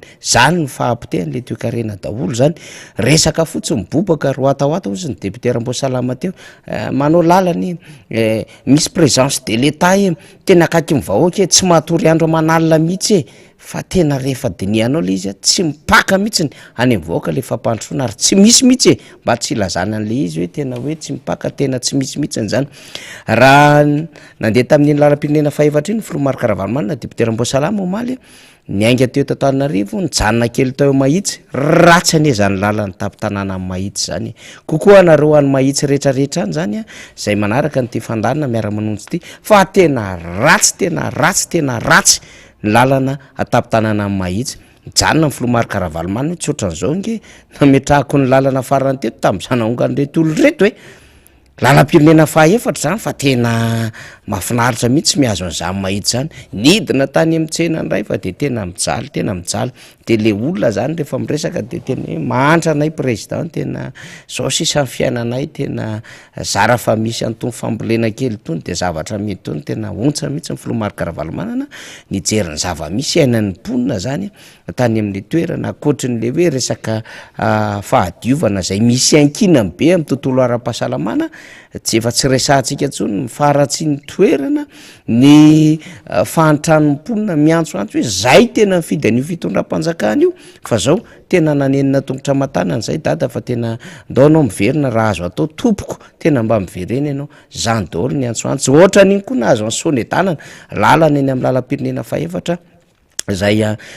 Filomark Ravalomanana moa de manentana mandrakariva ary tena miaraka amin'iny hoe prospectus iny de manazava n'lay hoe andraikitra lehibe ny meny ny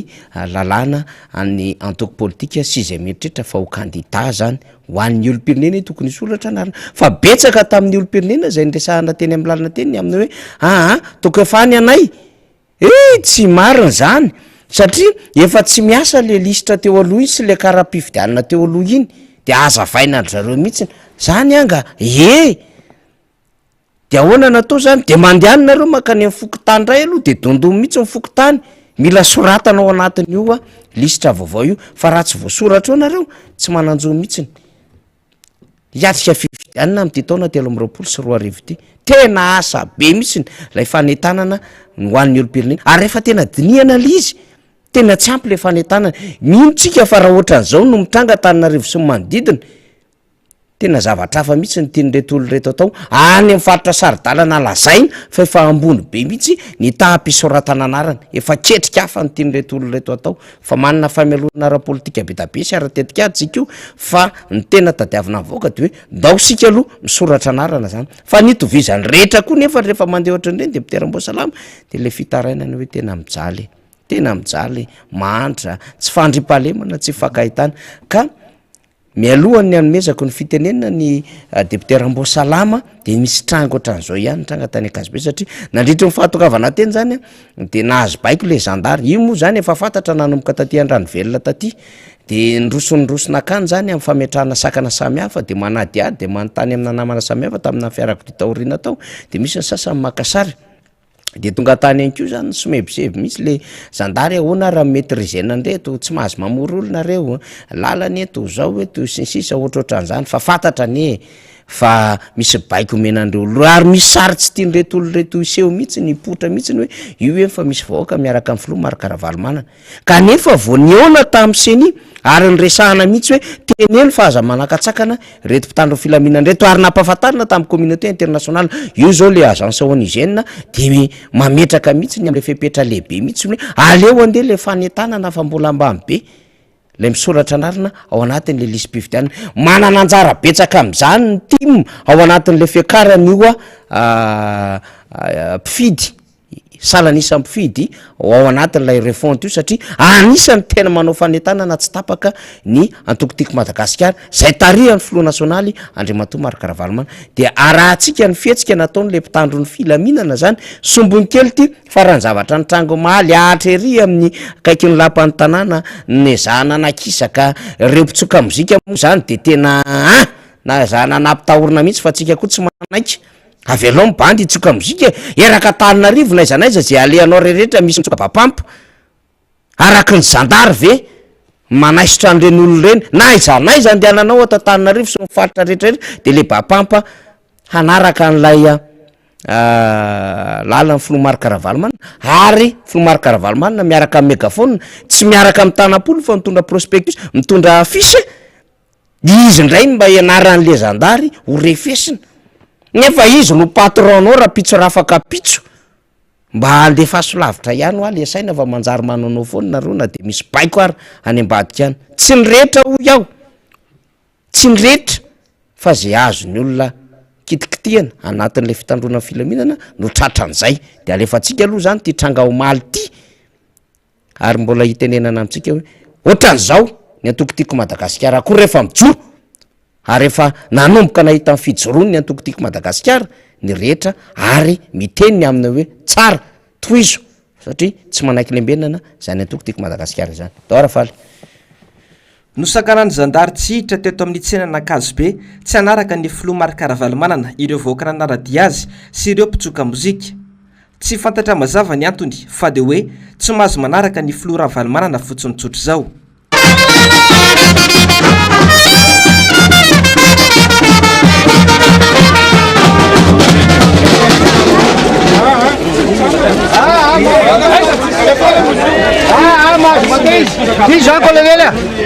Olha, não tique. Vai nu vai ina na na so fanu tamlalana. So fanu tamlalana kusa. No. Na rabeti bona rabeti. Na rewa. Não tique, não tique. Ali para. Acha dunga to se kaptena.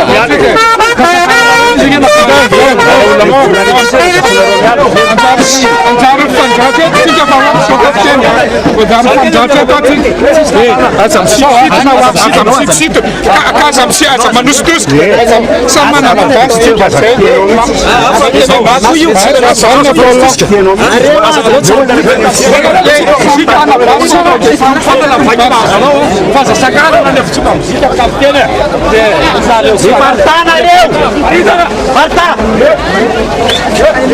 Me parta!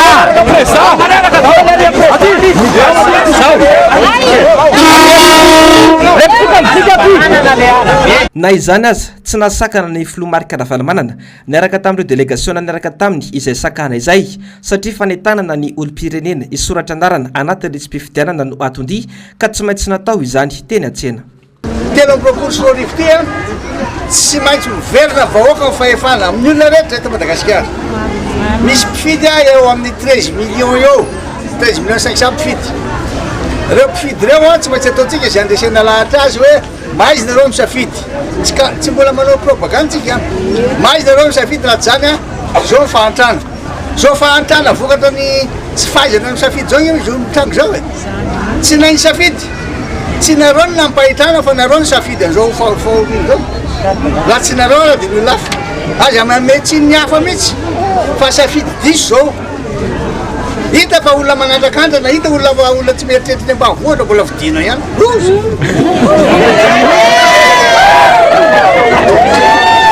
zao koa nefany mety tsy fidinana de misy mipangalatra misy nanodikobina vato enkany taty de misy ny olona mbola tia eto fa olona mo tsy miendrao anenindreo rehefa vebe verena dada zao a zao ny tena vina anampy anareo de zay matonga hoe tsy maintsy etaniny ty zay nanatanana azy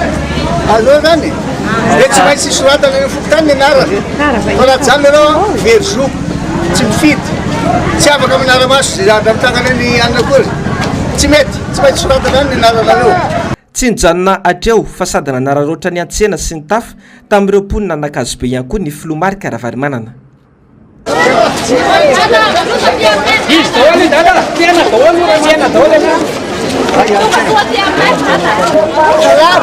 Salama tu. Đây là phá nha, phải lên phải ăn làm số số kia. Nhưng mà tay cái này cứ lên phải ăn làm số. Dalam tiga benda lah tadi. Saya ni ada ni. Ada pasal saya sekali lain. Cuma setan menyulah. Saudara, ini nama atau fat kisan. Am số sáng này chơi chơi nó lên phải làm số còn nó là normal là chun. Na vịt bên là lạc biết quá. Và mình là tụi con bắt tôi normal là sáng là vịt bên là số á. Cái sẽ ulam ta. Sáng lên pun là sáng làm số tôi chơi lên mặt chính cái này làm sáng lên. Để phải làm số cho là sáng phải làm tung cái TV вам sáng là chơi làm mà mình. Saya kira itu pas kita ada pun ni. Thalayan. Thalayan ni. Mana tu? Số cái thalayan ni. Số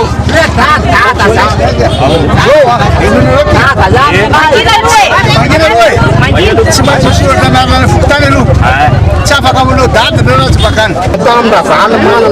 mana satu kau jam lama tanah.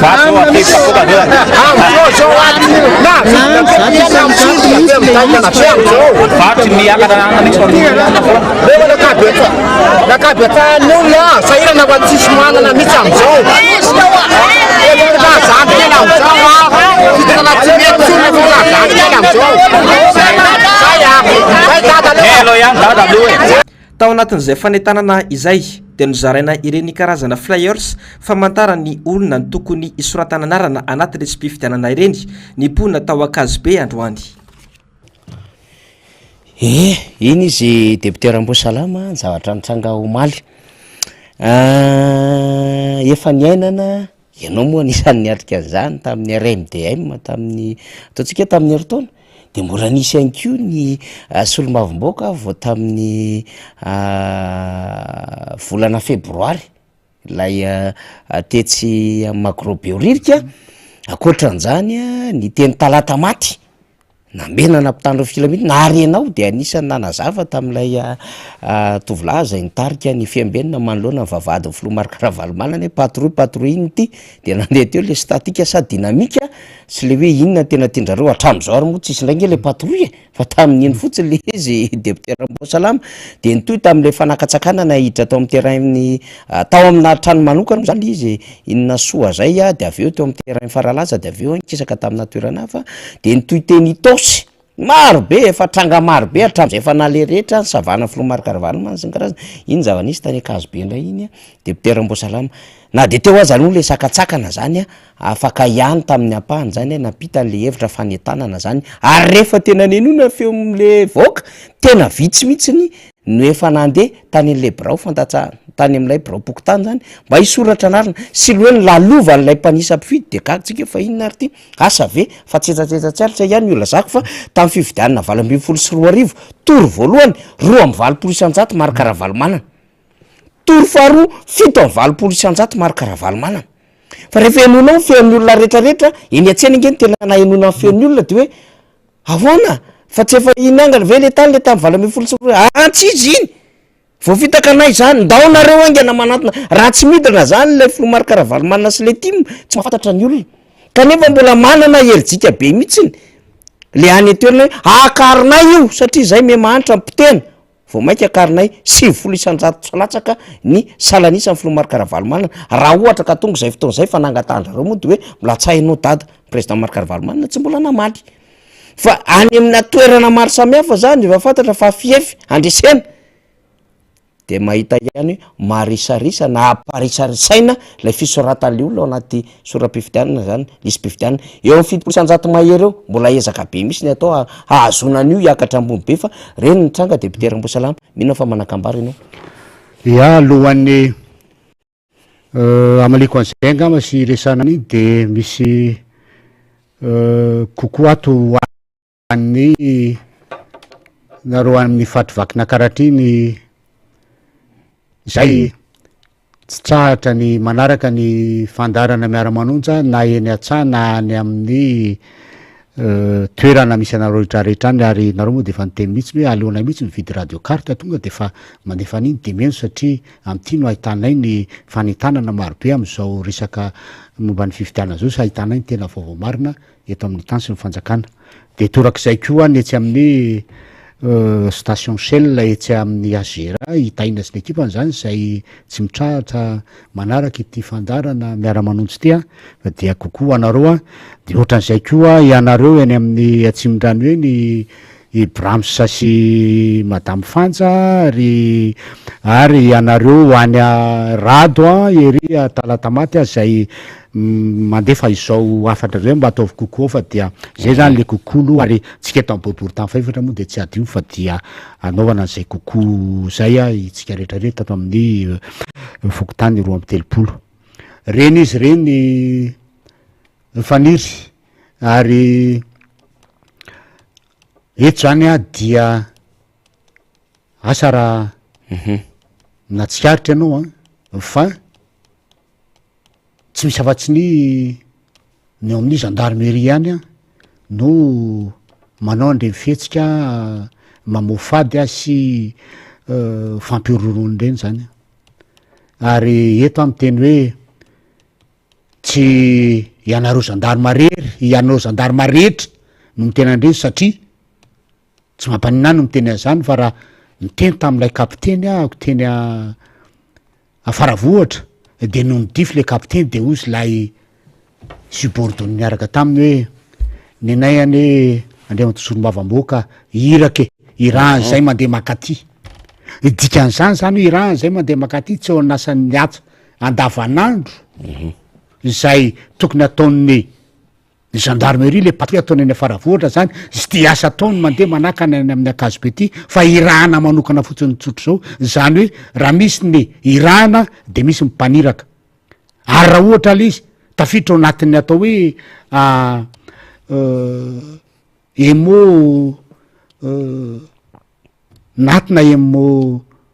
raiky no manao an'le izy a zany hoe ny any amin'ny faritra zany manao an'le izy na amin'ny préfet de police de tokony ahitanao entité anaky telo zany hoe gendarme polisy ary nitafika malagasy fa tiany hoe hita manao an'ity manakana ny filomarika ravalomana an'ity any de tsy misy afatsy ny gendarmerie de eo zany malasa saina ary malasa eritreritra hoe ilay i gendare zay manana ny mission manokana dia mindraikitra ny tsy fandripahalemana any ambanivohitra sy ny fampiarana ny lalàna am'resaka any ambanivohatra zany a lasa atao hery mpamokara hery atao hoe force de pression ndray zany a aty amin'ny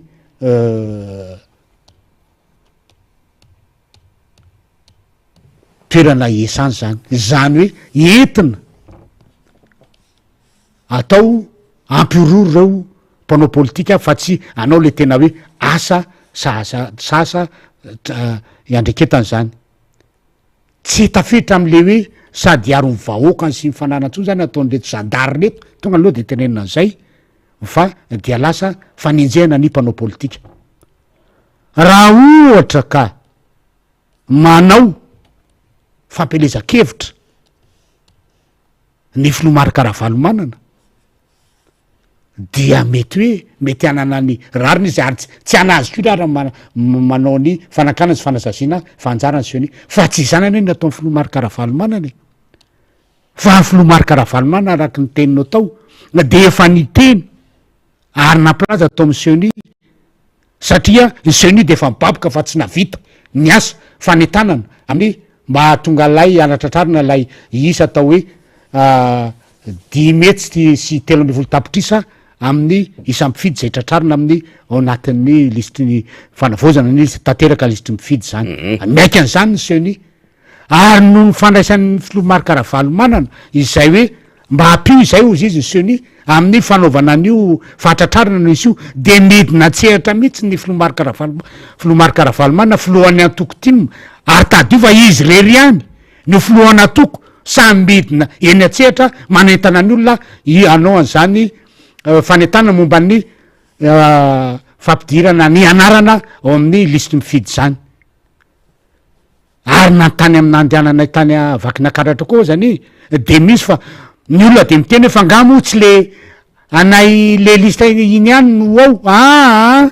tena le lista vaovao mihitsy ny ty fa le lisitra taloha zay nampiasaina tamin'ny folo taona lasa tao a de raha tenenina de efa maty iny efa nalevina iny a miaraka amin'ny karatra fividianana fa efa tsy nitsony fa la ilista vaovao zao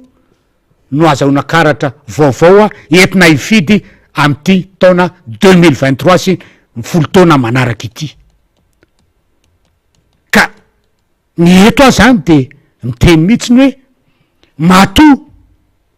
ireny mpitandro filaminana reny alefa manao an'ireny fanakanany reny dia misy atao hoe tetikady maloto ambadika any eo a tsy avitanany zany fanisanana zany fanaovana zany lisym-pifidianana vaovao izany satria fantatra ary de mazava tsara zao fa tsy maninona mihitsy miteny an'izany fa akazo be zany a nalamanga zany a dia fiefiny filomarikaravalomana zany a fiefiny timiny zany ary de atao misitsy ny tsy abetsaka lay olona pomba ny filomarikaravalmanana ilay olo amin'ny antoko tiako Madagasikara ny olona pomba ny filomarikaravalmanana reo association na atao hoe olona mpakasitraka azy a andeha isoratra anarana ao anatin'ny lisitra mifidy zay lisitra mifidy ao anatin'ny fanavaozana tanteraka dia sakasakana amin'ireny zandary reny de efa tetikady maloto zany zavatra zany ary tokony fantatry le zandary ko de zao in'le olona filomarikaravalmanana ane aleo zavatsara ny resaka fa filoham-pirenena teo aloha ary manana sata manokana fa tsy hoe mitovitovy amin'ny olona rehetra io fa manana sata manokana izy ary olona manana atao hoe zo miantsena zo mandeha am'izay toerana tiany ale manana zay teo hoe droit fondamental zay tokony hisitraka an'izany izy ary ty manatanteraka ny asa mahalehibe anatoko azy a satria nagatensioni zany zavatra zany ary avery koa fa tsy misy afa-tsy izy rery lehibe anatoko am'izao fotoana zao a ka sa manetana satria lehibe loatra mitanjona tiany atoavana dia ny fanavotana ty Madagasikara ty zay ny rahantsika mahita atao fa tena mijaly ny olona mijaly ny vahoaka ary rahana olona mpanavitra ty Madagasikara ty a raha izao toerana misy azy zao fandriampahalemana i raha mahita makaiza manao ny asa mively zandary zay tompona andraikitra ny fandriampahalemana any a ambanivohatra any manao ny asa mive ara-dalàna ve ny polisy zay tompona andraikitra amin'ny fandriampahalemana an-tanàn-dehibe manao manampy azy ve mitafika malagasy amin'ny resaka fiarovana ny système malagasy izay izany tsy malala fa firenena manan-kareny ty Madagasikara ty kanefa dia zay te hivoaka de mivoaka eto a zay te hiditra de zay miditra zay te hampiditra zavatra eto a de mampiditra zay te hamoaka zavatra eto a de mamoaka ny fahitan'ny filomarikaravalmanana an'izany toetra raha zany ary aloha zavandreo efa niainany zany hoe filoha faratapony folo alin-da zany de mahita tsara izy ary hainy tsara ny hoe ino ny andraikitry ny folo alin-da malagasy dia ny zandary sy ny tafika malagasy zany a ino ny andraikitry ny polisy pirenena ary raha mandeha midina makany izy oa de teneniko averiko eto ndray fa tsy olona andeha hanao propagandy fa olona andeha hanao fanetanana ary noho ny fiangavian'ny seni satria tsy vitany seni ny asany mahatonga azy manao an'izany andraikitry zany ary tafiditra anatin'ny andraikitry ny atoko politika tsy rairay koa any ny fanabeazana ny olo-pirenena fanabeazana ny olo aminy amresaka ny fiainam-pirenena éducation des citoyens asany zany ka eto zany dia tena amindreo zandary ianareo zay mpanome baiko tena hoe be tenareo mialatsiny amy teny an'izany hoe manaraka discipline nareo fa tena nareo zany le tena hoe be tenareo tena mamangovango raha fahatany anareo a amy resaka famezana baiko an'ireny zanykely reny lasa manaonao fahatany a ilay zanykely ary zavatra nitranga tao dia mampiome satria raha nahita lay i kapiteny efa nisitrisirika teo aza zay tsy nahavita ilay tao hoe mission ny ménage de mifanakanana Filomary Karavalomanina sy mipomba azy a dia ohatran'ny mampalailo any satria tsisy zava-doza ohatran'izany hoe nomena mission ianao a dia tsy tanteraka ilay mission ianao nefa mbola velona ihany raha ho an'ny tafitra zany a na ho an'ny zandary na ho an'ny polisy a dia tena enatra indrindrindrindra ianao a manamboninahitra milanja ny galonana manamboninahitra io a zany tavitra amin'ny hoe tsy mahatate tsy mahavita mission zany tsy vitanao le mission nataonao a satria tsy mahaleo ny fanahy lay herina apetrakareo teo tsy maneho an'lay fanahin'lay olona marobe te anaraka amin'ny Filomary Karavalomanana de reny enatra be vaty reny a ary reny teneny hoe reny le fanatanterahana baiko fahatany tsy aperitreretana ka dia lasa manala baraka n'lay entité izay misy anareo ka eto zany de miteny hoe soyons disciplinés le retsy a fa aza bête mba eritreretra ihany le zavatra atao sy ny rehetrarehetra fa tsy anatanteraka fahatany fotsiny araky ny teninareo moa hoe ny raha ny zahay a anateraka ty dia na sanatriny zany aza ave irahanareo hinana maloto sanatriny zany de hinana maloto ary raha fantatrareo le izy fa tsy arakaraky ny izay zavatra mitranga iny de tokony mba iresahana le olona fa tady io tsara fa ny asanareo ane de miaro mivoaka sy mifananany raha ny zavatra ohatran'ireny hitanareo le olona fa zoan'lay filoham-pirenena ny mijery ny tsena miantsena midetso sakaninareo izy fa tokony ho encadrenareo tokony jerenareo ara ny sécurité any satria filoham-pirenena teo aloha io manana zany sata manokana maha filoham-pirenena zany ary tady io tsara fa nandritry ny fionana tamin'ny seny dia ny interpelen'ny honorable Roland Ratsiraka amin'ny anankiray izay anisan'ny midradradratra indrindra ary anisan'ny mitaky izany hoe fahazahoana amin'ny teny sy fidinana eny amin'ny lalana zany a zo principe fondamental zany a droit fondamental zany na de ministra lay ilalatrina ny nataony honorable Roland Ratsiraka an'izany hoe maninona ianao no afaka mamory olona na tsy mahazo lalana aza fa iza tsy afaka sisa haim-panohatra dia mba alefaso kely ane le tenyle ramato ministra iny faly a volona ve le izy faly ho alefatsika zany ty feon'le mpanao gazety tamin'ny fotoanandro fa tonga ministra izy zao eka aloha zay aloha alefa foana eto a satria manjary tsy mety manao fitondrana amy tany ila raha ohatra hoe tena ty Madagasikara ty nijereny ary raha tena hoe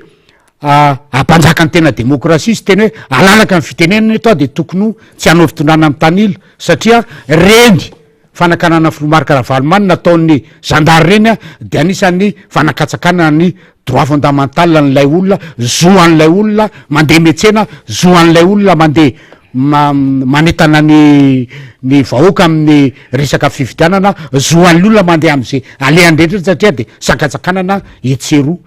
raha sanatriny zany izy ka hoe dahalo zay ndre zavatra hafa fa filoham-pirenena tao aloha ary anisan'ny manana sata manokana anazy a dia tsy mety fa aleo hoeniny mpitondra am'izao fotoana zao ary hoeniny zandary satria reo zandary mandeha reo a de zandary a misy mpaniraka misy mpaminay baiko de aleo hoeniny mihitsy hoe zao ane ny tenin'lay ministra ao aminareo a zay miaraka aminareo am'izao fotoana zao hoe ka maninona ny olona ny sakanana fa rehefa ianareo zany manao zavatra rehefa nareo mihira de arak'izay moa le fiteny hoe de hoe voromanga fa rehefa izay mihira de maninona vorondolo nefa zavatra ray ihany no atao ary voangerange député Rambosalamana nandeha nidina teny Andorana fotsiny nge retolo retyfireneny zay mihitsy miaraka amina solombavam-baoaka na niditra an-tsekoly nareo tao anatin'ny zapona Andorana fotsy mibahana anareo ny lalana embouteillage tsy fakahitana mivarotra koa nge mba voelingely le nareo nefa tsy nanentana ao anatin'ny lisy-pifidianana fa resaka mipipipataloha resahanareo zay ny azy ane tsy fanentanana fifidianana ny azy fa de resaka hoe propagande aloha amin'ny fotoana mihitsy ny azy reny hoe tia famijoro ary efa zany nataon'ireo solombavam-baoaka miaraka amin'ireo miaraka amin'ndretrareo tamin'ireny fotoana reny mba tsy tenenina fotsiny hoe zahako fidina fa efa reny de efa propagande aloha amin'ny fotoana reny e fa ny filoha maro karavalomanana ao anatin'ny adidy mba filohana toko azy any ataony amin'ny fanentanana mba handehanan'ny olona isoratra anarana ao amin'isy mpifidianana satria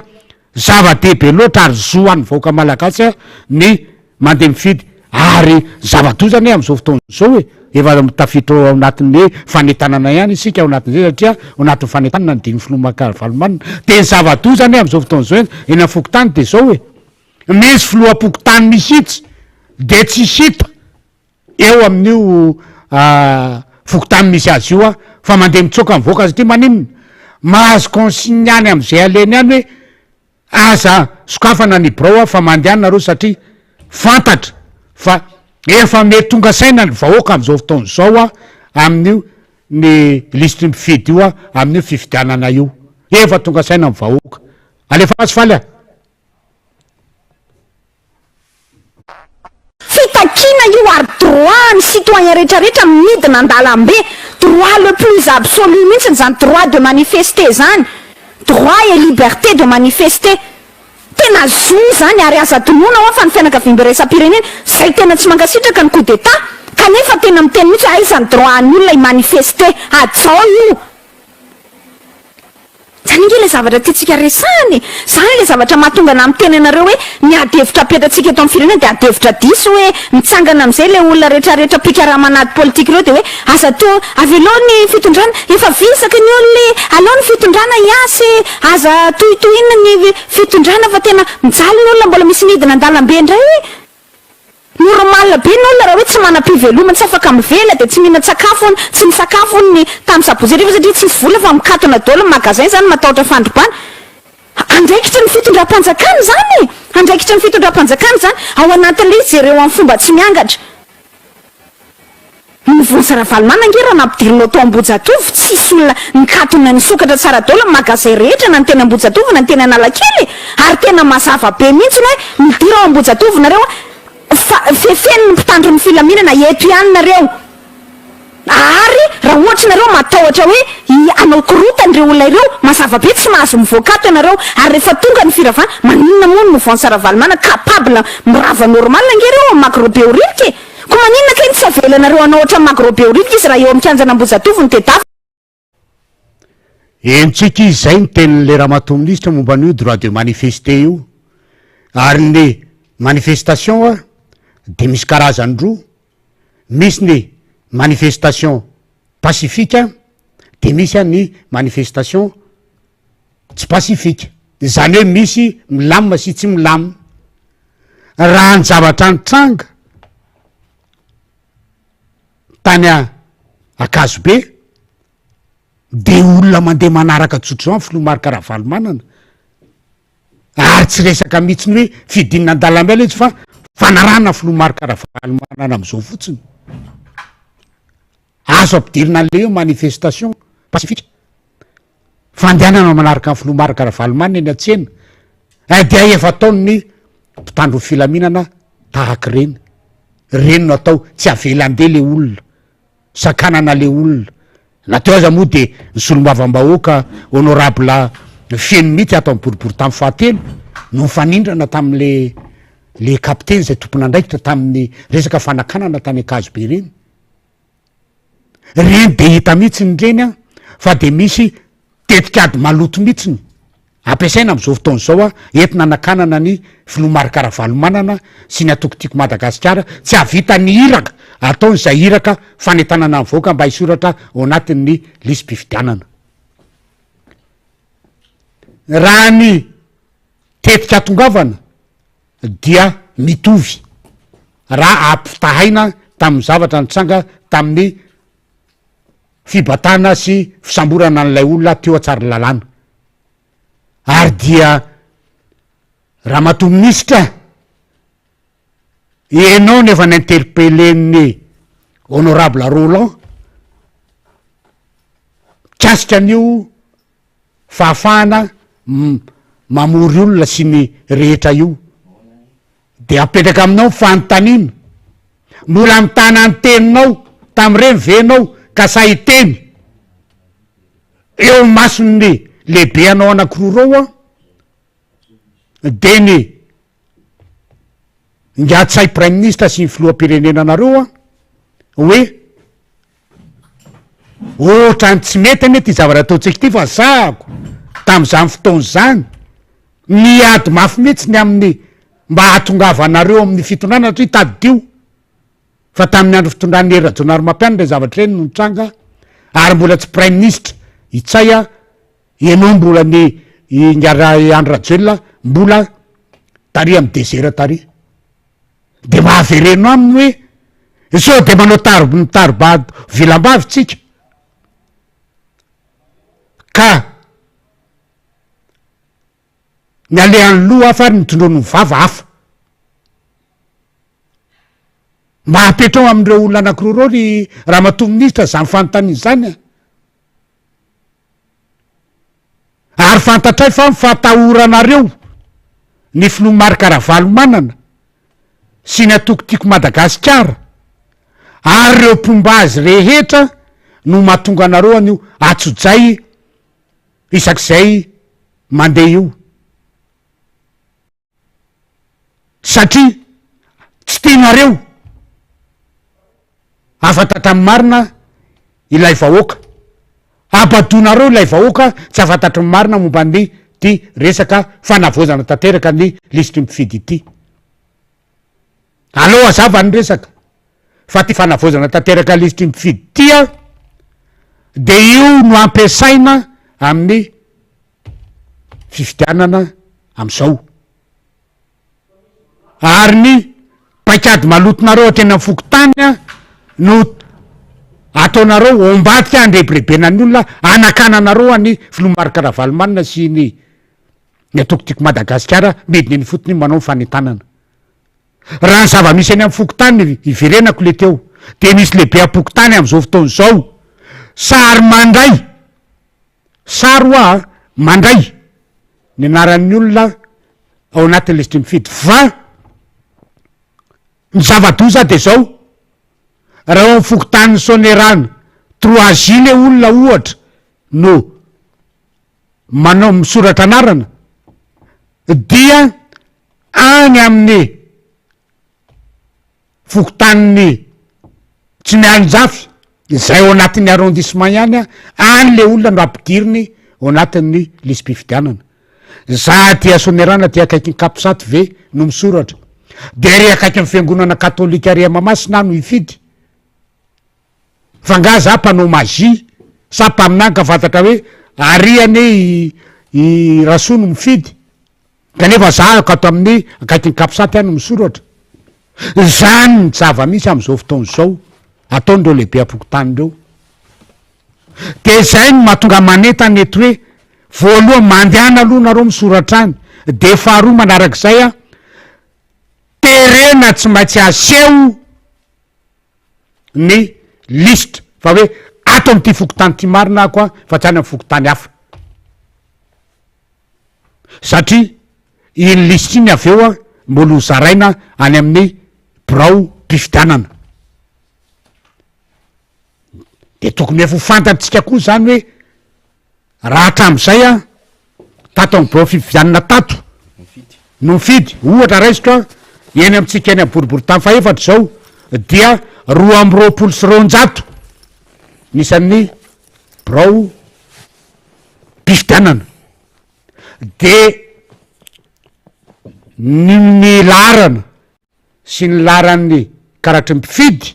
no iova fa ny brao zay fiditsika andehanantsika mifidy a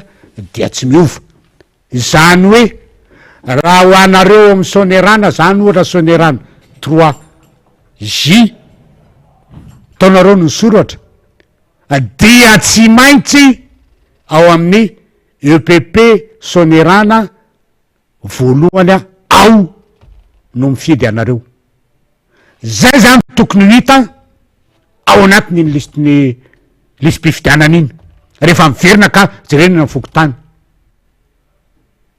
enao mihitsy mandeha any na fahaza-manirak'olona enao mihitsy no mijery an'ilay lista fahaza-mantany ny sefim-pokotany akory satria le sefim-pokotany reo a de efa misy sefim-pokotany tsy manao tsara ny asany sefim-pokotany fopla ny fitenenana sefim-pokotany efa tsy atoko isany itsony de anjaratsika zany no mijery an'izay anjaratsika no mijery an'izay ka eto a zany de miverina am'ilay sary tany akazo be mba tsy hisy zany rehetrarehetra zany iseona ny fokotany ary tsy fahalalan'ny olona izany lisy zany natongavany ny Filomary Karavalomanina manao an'izany ary nareo a mpitondra fanjakana am'izao fotoana zao tokony hisaotra ny Filomary Karavalomanana hoe tena misy olona manam-panahy misy olona tena mijery mahasoa an'ity fireneny ity satria manoro zay tokony ataony a ary zoan'ny olona no mifidy satria tsy sanatr'izany reo olona reo gadra ka hoe very zo na tsy tokony ana hifidy zany fa mila mahafantatra izy a zany hoe zo zany mifidy zany ary zo sy asina ho anazy zany mifidy zany a ary tokony hanao an'izany izy kanefa dia abadoinareo a tsy ampafatarinareo an'izany a zany zavatra zany ka eto a de miteny hoe ny vahoakany le retsika araky ny fitenena zay feo mivoakany retsika feo an'Andriamanitra ka asakasakareo izay manantanteraka baiko tsy araky ny izy manantanteraka amy baiko alors atao teny frantsay exécuté bêtement a ilay baiko a de asakasakareo ary raha mi-exécuté bêtement lay baiko anareo a dina moa zany ny qualification anareo mamaly azy anareo mandray azy hoe ohatran'inona moa zany izakay reto zokobe no miteny an'zany satria mampalahelo fa viravirain'ny olona ilay voloalinda izay manana ny atao hoe valeur sacro-sainte viravirain'ny olona ampiasain'ny olona amin'ny zavatra tokony tsy ho izy tadio tsara fa ny foloalinda dia avy amin'ny vahoaka ianareo a miaino anatin'ny vahoaka ianareo a ary mbola hiverina any rehefa avy eo ary ny tena zava-doza de zao le tenean'ny olona hoe izy taranaky ranony iny izy taranaky ranony iny mety tsy valy aminareo a fa mety any amin'ny taranakarola izy a no hivaly ka eto a zany de mametraka tsara an'izay zavatra zay aza mampitondra lahel'olona ary zalahy fa mety zo zakanareo any valiny rehefa avy eo ary tadio tsara ho a fa kiondalana lehibe ty 2023 ty izay amerenana ny fitantanana amin'ny firenena any amin'ny vahoaka ary safidianany ray hoe iza ny olona tiana hitatana ny tany sy fanjakany tya am'ty taona 324 ty efa samy mahafantatra daholo ny olona le manahoana ny fiainana aloha manahoana ny fiainana tamy 2002 ka hatramy 2009 mois de mars manahoana ny fiainana tamy 2009 ka hatramin'ny 2013 manahoana ny fiainana tamy 2013 ka hatramy 2018 manahoana ny fiainana tamy 2018 ka izao nareo reo anatin'izany de manahoantsika zao de hitanareo hoe tsy maintsy avery vahoaka am'izay olona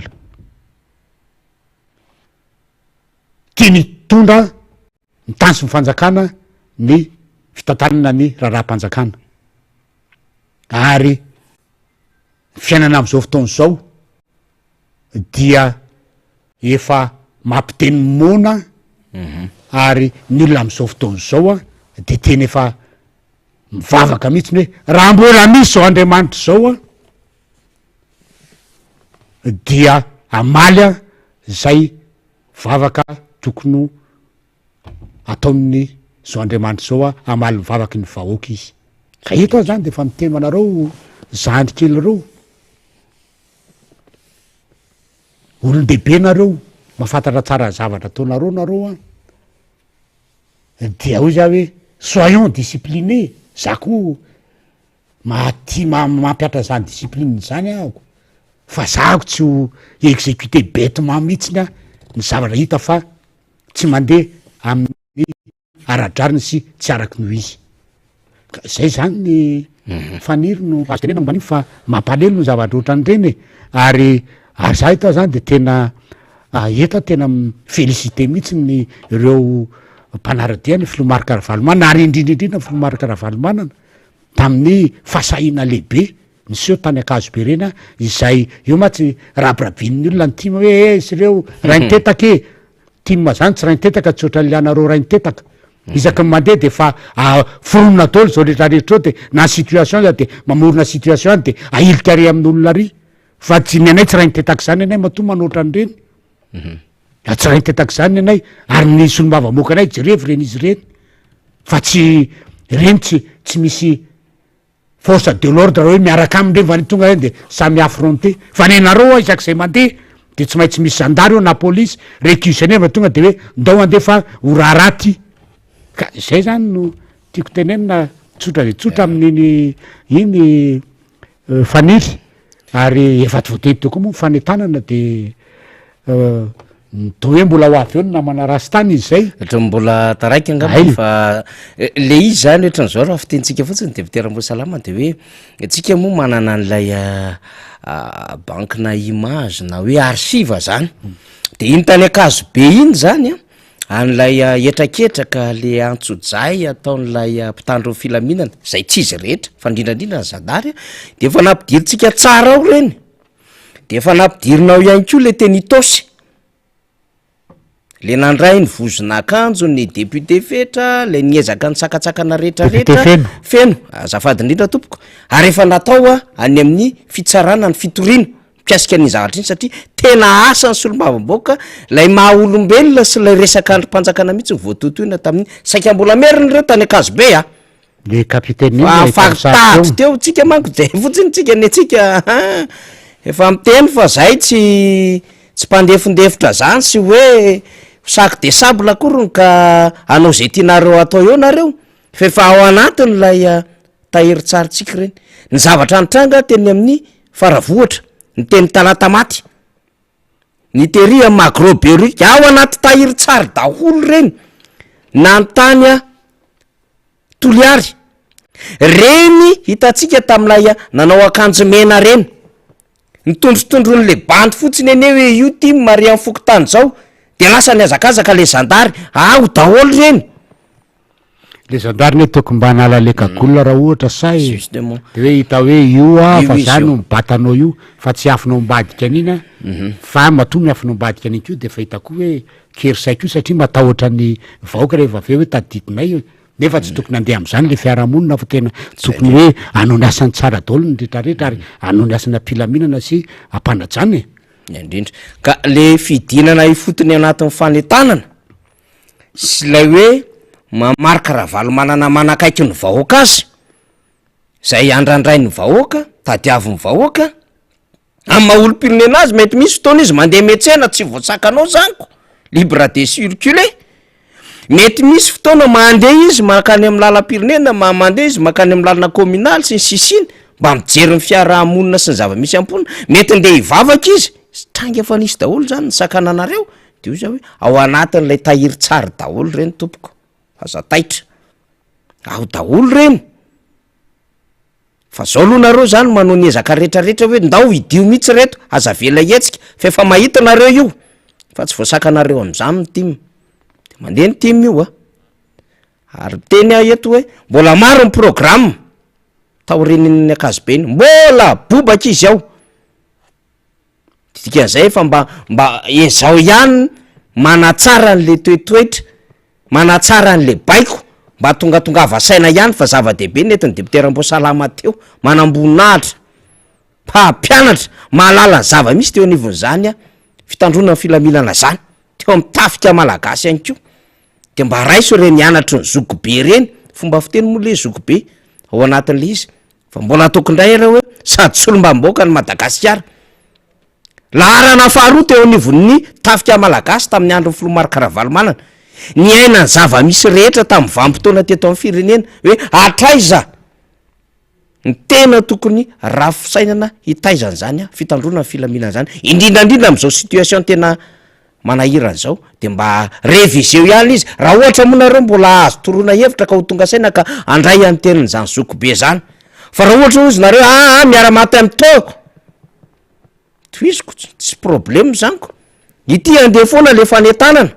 mbola tsy avoaka ketondray programma manaraka lo suspense le izy fa io tsy ho arakareo sahiranareo aiza daholo indray no lavaka le an'reto olo reto fa aloha suspense le izy amaranantsika azy deputeram-boasalama tsy haiko ny tsy resaka nyty resaka ty satria raha pitsy manko 7 mars fahatsearovana ny tranganseho tamin'ny 7 na de hoe minitra vitsy ara mbola afahanao maneho hevitra kely mino afa mba anisany any keo no mba manan-kevitra ihany ao anatin'izay hoe tao-pahatsiarovana ny raharaha tabataba hoy ny fitenenana azy be da be version fa everitsika fotsiny hoe tsy aiady nono zany satria raha ny rakotsoratra zany de hoe 300 000 na telo hetsy ny maty tamin'ny 29 mars 1947 petsaka ny tantara fa ataoko fotsiny zay lafin-zavatra zay zany mba fampidirana resaka 29 mars ho resanao ya 29 mars tokoa rapitso faniry ary tao hoe fahatsiarovana lay tolom-panafahana ny Madagasikara zay tolom-panafahana elano amin'ny gejany mpanjanatany zany tamin'ny 1896 tany a no very ny fahaleovan-tena malagasy ary voazanaka ny frantsay isika dia atao anatin'izay any no isy ny olona rehetra nanomboka ny aina zany mahatsapa zany fa tsy mendrika an'izany Madagasikara satria nanana ny fahaleovan-tenany dia miforona daholo a tany amin'ny faritra reteto Madagasikara io atao hoe hery velona zany a force viva na manapaizana io a na tany ambany volo io a na amy sehatra rehetra zany mba hijery a ny atao hoe resaka ahoana indray no anafahana Madagasikara am'izao fanjanahantany zao de zay no nahatonga an'lay hoe 1947 zany a satria resaka tany amin'ny famonon'olona mihitsy lizy a noho ny tsy fahazakany ny mpanjanatany any mety iverenany ny fahaleovan-tena Madagasikara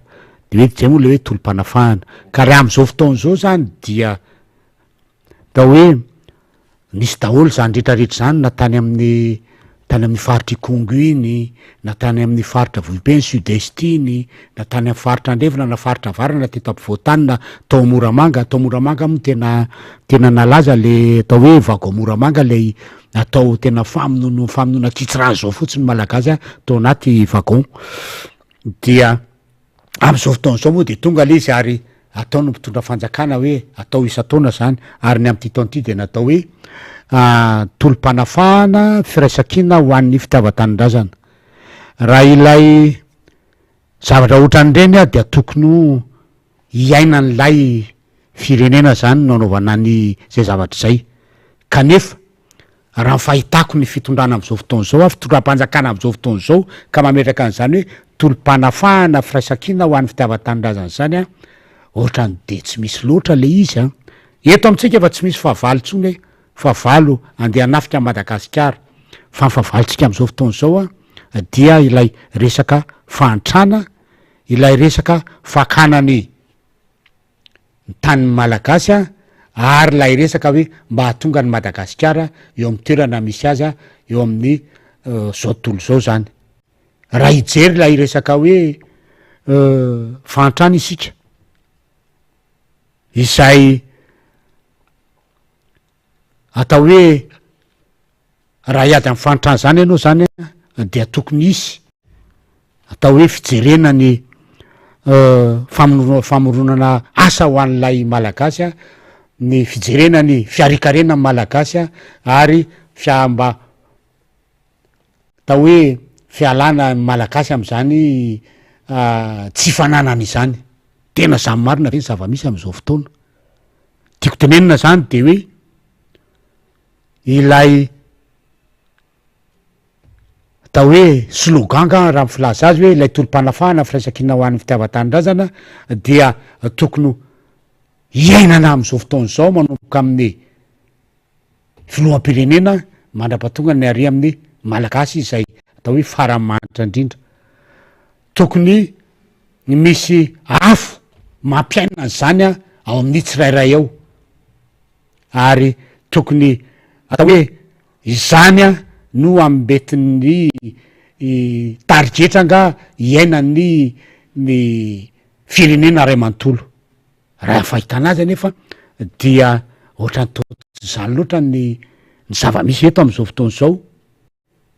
satria raha iresaka fotsiny hoe fitiavan-tandrazana fe ny famezana nyreto tany marobe ho an'ny vahiny reto zay na malagasy ary am'izao fotoana zao raha mangataka an'izany raha malagasy am'izao fotoana zao zay efa nisitraka an'izany malagasy ao anatin'ny taona maro dia hodiny mpitondra fanjakana am'izao fotoana zao a tsy homena an'izany na an-tanan-dehibe na any ambanivohitra fa aleo a mame an'izany am'ny vahiny fitiavan-tandrazana ve zany fitiavana malagasy ve zany raha ijery ianao ny resaka hoe ny fitrandrana ty arena-kibony tany ty ny fizarana ny atao hoe resource naturel eto Madagasikara tena mba misitraka an'izany fe le malagasy fitiavana an'le malagasy fe zany nefa ianao miteny hoe mila manafaka an'lay Madagasikara le fanafana le Madagasikara ne raha am'izao fotoana zao e dia tokony atao zay elan'le malagasy eo am'ilay geja le fantrany le tolom-panafahana taloha dia tolom-panafahana ialana am'ilay fanjanahany lay vahiny fanjanahany frantsay Madagasikara fa eto a tsy misy fanjà hoe andeha anjanaka anao ka hoe aiady aminao tsony ny frantsay fa le fanjanahana ara-toekarena fanjanahana ara-politika fanjanahana ara-ekônomika fanjanahana ara-sosialy zany tokony isin'ny tokony ho atao am'izao fotoana zao ka itiny hoe firaisankina mba isiny la hoe fitiava-tanindrazana fa miaina zany fe mpitondra am'izao fotoana zao misy hoe zany hoe fihedina am'izany hoe mba tsy olona vitsivitsy no tena misitraka an'le are-pirenena zandritra fa tokony mamy malagasy rehetra any no tokony fipetraka ilay atao hoe tolom-panafahana fanafahana am'ilay fantrana fihedina am'ilay fantrana mba atonga malagasy rehetra mba hiadana sy ho finaritra ao anatin'lay atao hoe arembe misy eto Madagasikara mba tokony isitraka an'izany dafolo ny malagasy mba samy azo anjara am'izany dafolo ny malagasy misy arena-kibony tany eo de mba ahoana fisitrahana an'ireny misy volamena be dehibe eo de mba ahoana mba azahoany malagasy am'ireny tsikelikely a mba hanatsara ny fiainana andavanandro hanatsara ny fiainana anatokantrano any ary hanatsara ny fiarina zany ny tokony ho izy zany e fa neto amitsika ohatra mandeha routine fotsiny ilay hoe 1947 dia isese olo le mpitondra am'izao fotoana zao a mahita nyreto atao hoe zoky olona efa antitra be efa lehibe efa atao hoe efa olona efa miandro ny fotoana andehanany olona efa voky andro e de anasoaso an'ireny fotsiny hoe tonga zay a de manome médaille de diplôme anareo distinction honorifique tonga manome vola kely manome vola ho an'ny fianakaviana sy nrehetrrehetra tsy zany tsony am'izao fotoana raha zao fiainana zao no jereny e reny atao hoe tokony tsy ho very anjavony na ho adinona reny tolona nataony olo reny nanalantsika atao amin'ny fanjanahantany niady tam'izany izy namiaina fa am'izao fotoana zao de mila vozina l izy a am'la hoe tolom-panafana am Madagasikara ilano amin'ny fanitrana ary ekonomika ara-tsosialy ara-politika misy am'izao fotoana zao tadio fa mbola voazanaka ane Madagasikara ary am'izao fotoana zao ary dia voakampanao gazety moa fa mbola zanahany atao hoe frantsay Madagasikara satria maninona mpitona atsika am'izao fotoana zao dia misy mizakany zany zo frantsay zany de mbola mazava ho azy zany fa zany olona zany raha manana zany zo frantsay zany tsy avita iady mihitsy ny tena hoe soa am Madagasikara tena hoe satria izy a malagasy tsy mitapoka satria izy a malagasy mitapoka matsy dia tsy afaka iady mihitsiny an'izany hoe zo am Madagasikara zany a tena manana an'ilay Madagasikara ilay tena fahafahana ary ekonomika ara-politika ara-tsosialy a sy zay atao hoe mety ho fahafahana ka anana am malagasy a am maizy azy zava-misy am'izao fotoana zao nefa de tsy zany loatra ka eto zany no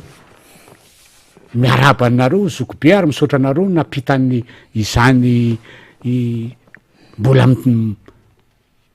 atao hoe mampita aminay mazandry ny fanilo amin'ny fitiava-tanindrazana tamila 1947 zany fa am'izao fotoana zao a tsy zany tsony ny tokony ho edivana hoe iady am vazaha amin'ny hoe am basy ny tafondro fa miady ho an'lay fiarina ho an'ny ho avy ny malagasy 7 tapitrisa mba hanana an'ilay malagasy reo izany hoe fahafahana ary ekonomika zany mba tena isitraka hitovy ny fizarana ty arembe misy ty Madagasikara ty iza moa tsy mahafantatra nany vahiny fa hoe tena manan-kareny Madagasikara manana zany solitany zany tsika e manana zany volameny zany tsika e manana zany arena kibony tany maro de maro zany tsika e vato manana zany tsika vato sarobidy manana zany tsika arenao amin'ny ao amin'ny ranomasinao manana be de be tsika fa misitraka an'izany veny malagasy any zany no tokony hitondrana ilay atao hoe fankalazana ty 1947 ty any zany no tokony hitondrana azy a am'izao fotoana zao fa tsy amin'ny ataony fitondrana am'izao fotoana zao a resaka fidetahana etseroa ma hoe de malahelo izahay a fa dia ny raha tsy avy aminareo a malahelo noho ny filatsahany raha andreo olo reo ny adina atao tam'izany a tsy hoe manambany an'izany akory fa tokony efa ovana amin'ny commémoration am'izao fotoana zao a araky ny vanim-potoana iainantsika am'izao fotoana zao izy a zay tsy ho ataon'ny fanjakana mihitsiny a fa varina ny fidedahana sy fisehosehoana ary fanaovana fitaovana politika an'lay 1947 a mba hitenenina hoe tia fa tsy manadino anareo kanefa ny tararak'ireo olona rehetrarehetra reo zay niady tam'izany fotoana zany na any ambany volo na aty an-tanan-dehibe a de adino tanteraka fa tsy takany fijerenareo olona niady ho an'ny fahaleovatena Madagasikara tam'izany fahaleovatena Madagasikara ary ekonomika mila jerena am'izao fotoana zao tolom-panafahana ara-politika satria mbola voazanaky tsika tsy afaka mikofoka mbola miady mbola mietehitra amin'ny olona ivelany any tolom-panafahana ary ekonomika no tokony jerena am'izao fotoana zao a ary ny farany de tenento le hoe firaisakina aloha zavatsara ny resaka fa tsy avaty aminay mpanotra akory ny tsisiny ny firaisakina fa avy any ampitondra am'izao fotoana zao ary raha mbola tsy miray intsika mbola tsy tena hoe samy tena mijery fa hoe Madagasikara tokana sy mandroso ny tiana fa samy maka ho azy mieritreritra tombotsoa manokana dia tsy misy dika ny ankalazana an'io satria Madagasikara ray no tatiavin'ny olona tam'izany a fa tsy Madagasikara manaiky ho zarazaran'ny olona am'izao fotoana zao a amin'ny alalan'ny fitiavatena manokana zay aseho ny mpitondra fanjakana am'izao fotoana zao satria igiazana dafolo a io resaka rehetra azafahan'ny Madagasikara manana zany atao hoe fahafahana ary ekonomika zany a sy fahafahana ara-politika ary fahafahana ara-sosialy zay ny aza mifahitako an'le 1947 fa dia mirary koa raha mirary a ho an'ny olona rehetra izay atao hoe mbola akanga sy nanamborana ka mbola velona am'izao fotoana zao a ho tratrany ny rapitso a ary dia mbola ay ampita ny hoe efa vitanynay zay niady tamin'ny fanjanahantany fa tokony mba ohatran'izao kosa mijerenareo any fankalazana 1947 amin'ny manaraka aroka tsy ho atao fitaovana politika ireo olona zay atao hoe akanga sy nanamborana ka entina andrebirebena ny vahoaka sy ny taranaka am'izao fotoana zao. eny ary de isaorantsika député Ramboasalama Emilien am'izay fanehoan-kevitra izay de mametraka ny veloma ho azy isika izy ty moa rehefa miresaka 47 de hoe ampom-pirenena fitiava-tanindrazana fa rehefa tena dinianao ny ataon'le mpitondra de tsy araka le zavatra ambara ny fiatsika tao sy ny zavatra iaina n'le fitondram-panjakana mihitsy am'izao fotoana zao eto nge misy an'izany ministra tsy mainteny gasy zany misy an'izany atao anatin'ilay fitantanana andraram-panjakana atao anatin'ilay fitantanana andraram-panjakana no mivoaka zany hoe misy manana an'izany hoe double nationalité zany ny sasany aran'izany na tsy mianatra eto mihitsy tsy mahafantatra kory ngamba le tena culture na resaka patriotisme maro be mihitsy ny tiatsika resana fa raha pitsorina anao émission spéciale momba ny 7 mars 1770 dia hanaraka ny fanazava-kevitra misy document hoentin'ireny eo misy oronan-tsara eo misy hira samy hafa tena resaka manokana momba 7 mars io de tadaleba refotaka moa hiaraka an'ireny eo misaotra anao député. Ya zay zany ny androany rina fa dia mbola mame iry fanira dia mbola mamerina indray ny tao hoe miteny amin'ny olona rehetra zany ny ain-dehibe an'ny fifidianana dia ny fahitana ny anaranao ao anatin'le izy ty mifidy sy ny fahafantaranao ny hoe ato no mifidy ianao tsy anatrin'izany olona gadra ka hoe verezin-jo fa olona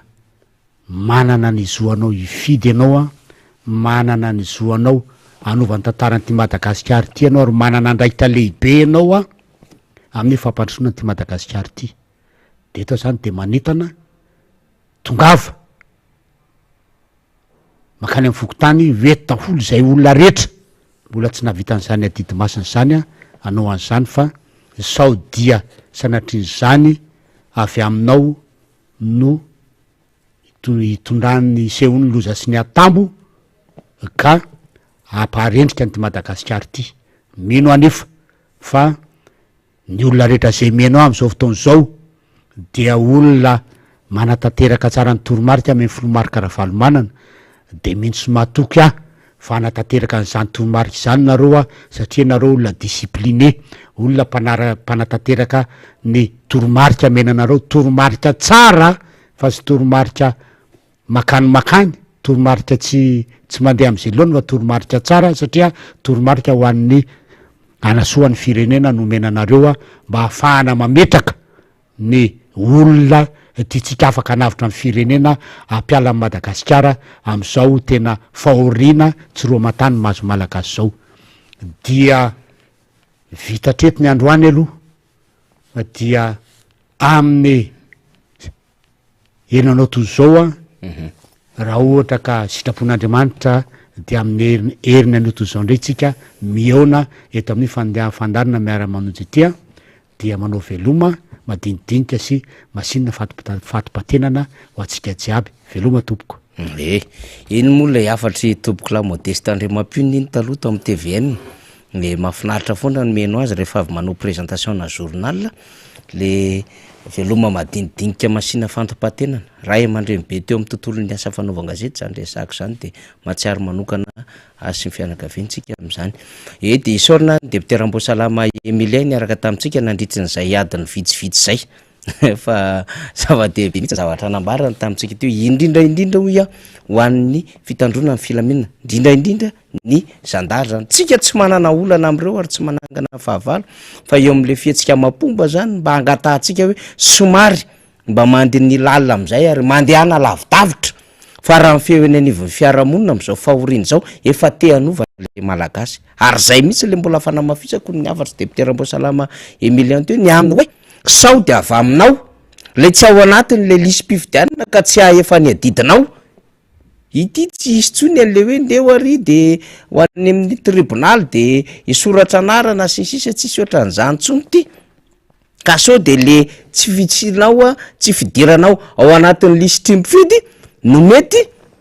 hanahirana am'le fiverenan'le zava-misy am'izao fotoana zao mbola hitatana indray am'le firenena averiko ny teny Rina Randriamasinoro SN Antokotiko Madagasikara omaly tany Akazobe raha tiatsika ny ala am'izao fantrany zao raha tiatsika ny anapaka an'izao didijado nataon'ny fitondram-panjakana zao de militsika ao anatin'ny lisym-pifidianana zay aloha voalohany indrindra ka rehefa tonga ny fotoana hanatanterahana an'ilay zosy adidy amin'ny ansin'ilay hoe ao anatin'ny lisym-pifidianana ianao de tanterahana iny de ndeha hifidy ianao de mazava ho azy zany ianao menimenina io ianao disy fanantenana io ianao mieritreritra fa amoy fo amony teny io ianao ndraindray efa tsy te hiaina amin'ny fiainana isan'andro mahafinaritra itsony na de eo ara le olana samihafa any mitadidy ianao amin'ny vanim-potoana amin'ny tany adidy non raha misy tsy fitiavatsika n'izao fitondram-panjakana zao de zao ao anatin'ny urne no anatanterana amin'ny fotoana ampiasaina am'izay zosy adidy zay fa mbola tsy izao fa ny ataotsika aloha zany de zao nde tsika makany amin'ny fokotany de rehefa makany amin'ny fokotany tsika de miangavy mihitsy amin'ny filoha-pokotany tsy manana io fomba handavana atsika io filoha-pokotany io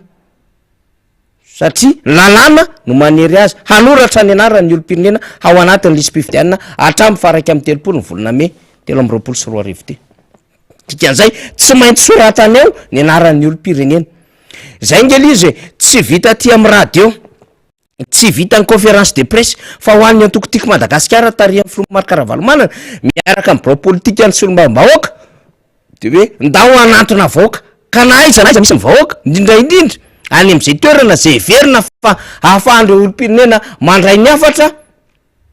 zay mety hisy fanojony hatao ihany kio satria ny Filoha Marc Ravalomanana zao ohatra raha atao sonedanana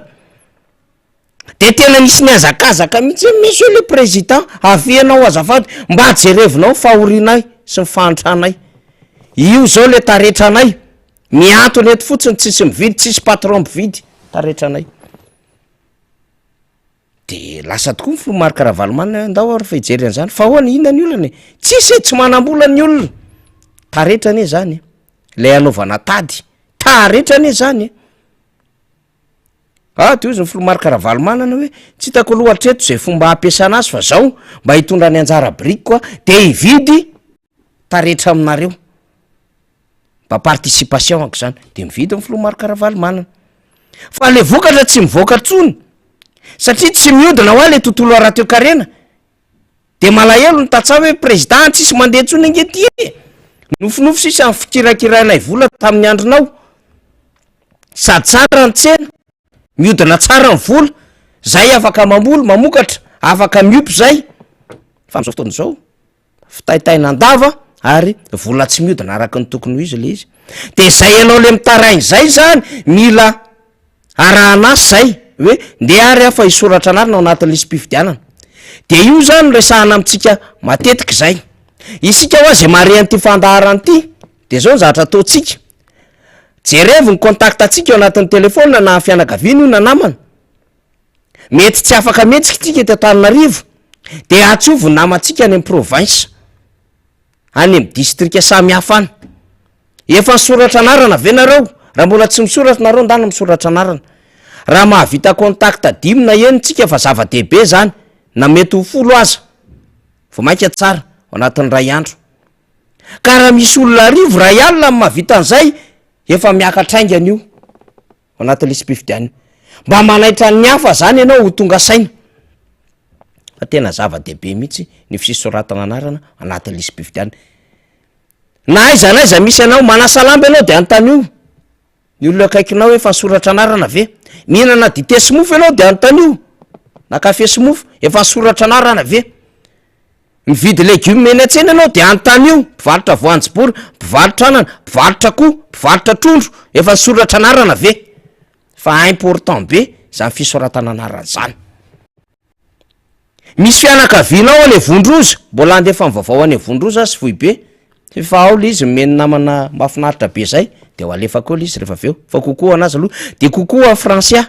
mahafinaritra be zay raha matoa zay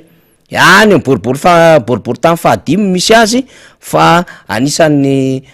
mafana fo koa zany amin'ny fanarahana atsika ary ao anatin'izao tolona imbonana zao de kokoa madame français zany zay tena mpanaraka mahafatrapo atsika de voaray daholo mifanasana samihafa espace dera sy ny karazany mbola ifampiresaka am'zany moa tsika fa kokoa manokana ho azy de kokoa an'le namana mpivezivezy any vondroso eotra zany zao tena mahafinaritra hoe tonga de mandray andraikitra tandrify tsy miandro ny biro politika na solombavam-boaka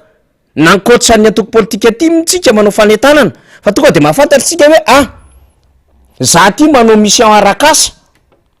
ary vondroso misy namana zao any Tomasina izy zao fa avy tany Brickaville izy nandalo Menagisa Masomelika tonga ny Manoro zany tonga ny Betsaraina de manontany olona izy zay ty mbola tsy anaty lista ndao ara zao fomba atao satria mandray an'le fanetanana avy amin'ny Filomary Karavalomana reny olona reny mare le olona zany de tena zay hitanao rehetrarehetra de menimenina n'le fanjakana na izy samisa ara de miady atrano am'zany ary tsy gagitsika raha ohatra ka mivoaka amin'ny telefona le feon'le filohan'ny Repoblika satria misy zavatra be da be tsy maîtrisena ary ndraindray aza de ataotsika hoe fanahininy fa tsy tongatonga ho azy zany hoe feona filompirenena mivoaka any amina tambajotra sosialy samy hafa zany fa ndeha lampianatsika eritrehitra efa misy zavatra tsy milamy eo na iny tafavoakatsina de ohatsika hoe ahoana ny sécurité ny appel samy hafa na io amina opérateur normal tsotra miasa eto Madagasikara na io par WhatsApp mila petraka zany fanontaniany zany rehefa mareo am'ireny trangan-javatra maromaro any amin'ny tambajotra sosialy reny tsika hoe atrany amina filohan'ny Repoblika ve tonga am'zany de fa mba mampieritreritra zany na de misy miteny any aza hoe fanahininy iny mety lila zana fa tena miasa ary tena mihaino mandray andraikitra le tompona andraikitra voalohany eto amin'ny tany sy mifanjakana tsy te hiresaka lalina amin'itsika fa apetratsika ohatran'izay fotsiny le izy hoe matoa raha ohatra ka misy manamboatra tetikady ho tonga am'zany avy be zany adevitra zany de tsika hoe efa tena sahirana zany le fitondram-panjakana ary marina zany sahirana le fitondram-panjakana na ny ametrahany tongony sy ny tanany manahirana azy ny antriany lohany na le mpanohana le fitondram-panjakana am'seo azo be vava ao anaty tambajotra sosialy mody jiro ny nataotony eo tary zay nametaka jiro de sasandray mody sary misotro kafe sasandray mody mitantara bariasy isan'ny atao andaniny fotoana le olona nanompa ny tima sy mipanohatra tamin'ny fotoana andro reo sasany za moa zany de efa ny désactivena mihitsy ny compte Facebook-na tsy te hiadevitra fa zay mitotona mandatsaka publication manatsara fitondram-panjakana de ozy izy ny olona tony le mpamandalitra tony le mpampijabaka tony le complice an'le mpitondra-fanjakana am'izao fotoana zao tsisy sahihary tsony ka holako défend l'indéfendable ve tsy possible zany ahoana ny mbola arovanao zavatra tsy azo arovana ka mba miteraka reny olo reniko mba manana taranaka izy de mba mieritreritra eny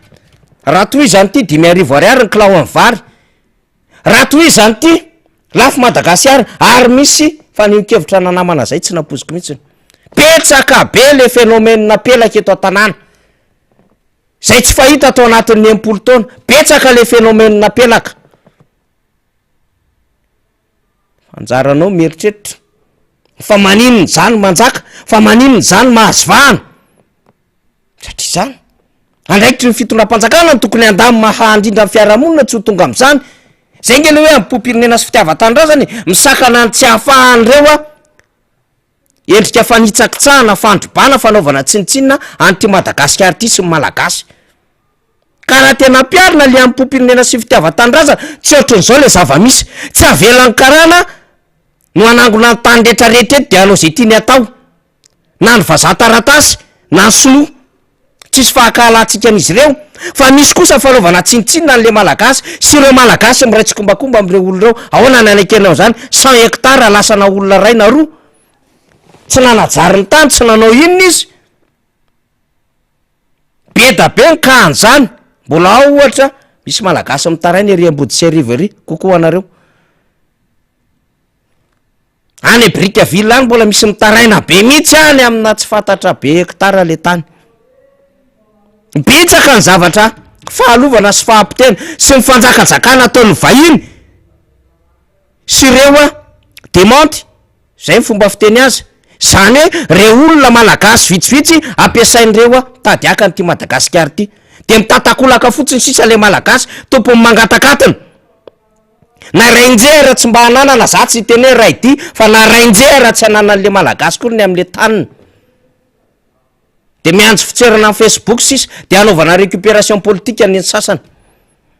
Zany ny zavatra mahazo an'le malagasy eto. Ka zao andro fahatongava-tsainy zao. De mampirisika foana zay, ndao anao misoratra anarana, zay ny adidy mba hangatanay aminao. Ny ambiny aleo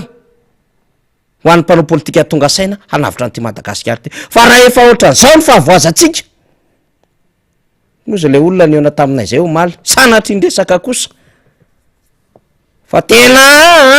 zay ndray kosa de efa manana mba fikambanana kely zay. Eto amin'ty fivarotanay sy ny manodidina rehetrarehetra ty,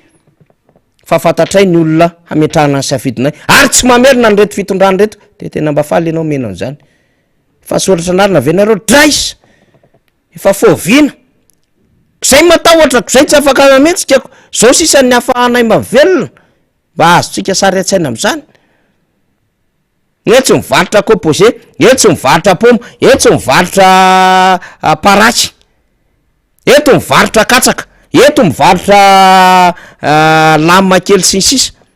Izy menakavy any zay vola maty eto miodikodiny eto any, zara fa misy mpandalo firy. De mivadika communauté kely ho azy le izy. Tsisy zavatra azon'olona atao tsony, lasa mivarotra daholo ny olona. Le varotra tsy hoe kapitala be de manao ahoana, fa hoe sitrany ay sisa mba hoe misy zavatra atao. Zany ny fahavoazan'le malagasy. Donc tsika io lasa mihetsika daholo tsika, atsovy daholo ny contact atsika rehetrarehetra. Misy any midongy, misy any faravangana, misy any vohipeno, misy any andapa, misy avatsika ny vohemara, atsoy efa nisoratra anarana ve nareo. Zany ny zavatra tena angatahana amitsika. Zava-dehibe zany. Etonako amaranako an'ity fandarana ity, raha pitsorina verina eo, tsy misy ny fivahinianina solombavam-baoaka, zany hoe député fetra Rahalamizafimbololona zany tsy tafaraka amitsika rapitso satria tsy misy miara-manonja rapitso ho andra raha-pirenena zany hiresana ny zava-misy ohatry mahazatra ohatr'izao, fa spécial 29 mars no entin'ny Rena Rabemanjara sy Dadaleba refotaka amitsika eo zany. De document ho iaho, de document misy film ihany koa, dia fanazava-kevitra sy hira samy hafa zany aminy tena endriky ny raharaha, zay no entin'izy mianaka io zany. De misaotratsika makahery ny Zokobe Lola Rasomaro ao anatin'izao tranga zay mahazo azy zao. De makahery ihany koa mpanao gazety ny Gazety de la Grande Île, na inona eo amin'ny firenena hevitra tsy itovizana, na mety fomba fanehoan-kevitra mpanao gazety foana reny, na mety hoe adevitra hafa tsisy fampidiran'ny asa fanaovan-gazety, de andraindray alam-panay ihany miresaka hoe tsy lavidavitry ny koa hafahafa zao raha zao. Fa na izany aza hatramin'ny omaly androany la Gazety de la Grande Île de mbola mijoro am'izay foto-kevitra ijoroana zany, mbola say resaka ary hilaza marina am'izay fijoroana amatona nefa nijoroana zany la Gazety de la Grande Île zany. De zay no hanaovantsika fakahirezana azy loatra satria tsy mora ny lalana tahaka izao ale ohatran'izao, de hanaovana fakahirezana foana andro namana tahaka ny Roly Mercia any tamorana, makahery andro Limercia manokana tsika tahaka ny Biarnirina Marcel mahery lanto manandafy na any ara tsy mitsahatra mandefa afatra mivadiny mba hiresaka ny raharapinena, de makahery azy tsika. Isy tany lera marvelo boakely mafinaritra tratran'ny anto zay politika, makahery azy reny tsika. Ranabavy ninidony akaherezina be mihitsy ianao anosy be elvillany am'izao mafy de ady mafy atrehana zao rehetrarehetra zany anemponjany mbola rajona nizany izy zay miserika mahavoafonja politika azy tahaka ny mahazo andro berija koa, de akaherezana nareo tena isy farany raha jiaby. Fa zay mila matanjaka de azadiny mivavaka, fa ny vavaka manova zavatra. Dia makasitraka tahin'Andriamanitra tompolasy tompovavy dia ho tratriny zay hoe farany volana mahafinaritra andia ny volana aprily indray tsika am'ty herinandro ty, dia ho resahana miandalana eo ihany ny programma ny antokotiko Madagasikara, fa alolo ho vitany rapitso. Misaotra tompokolahy, makatelina tompovavy.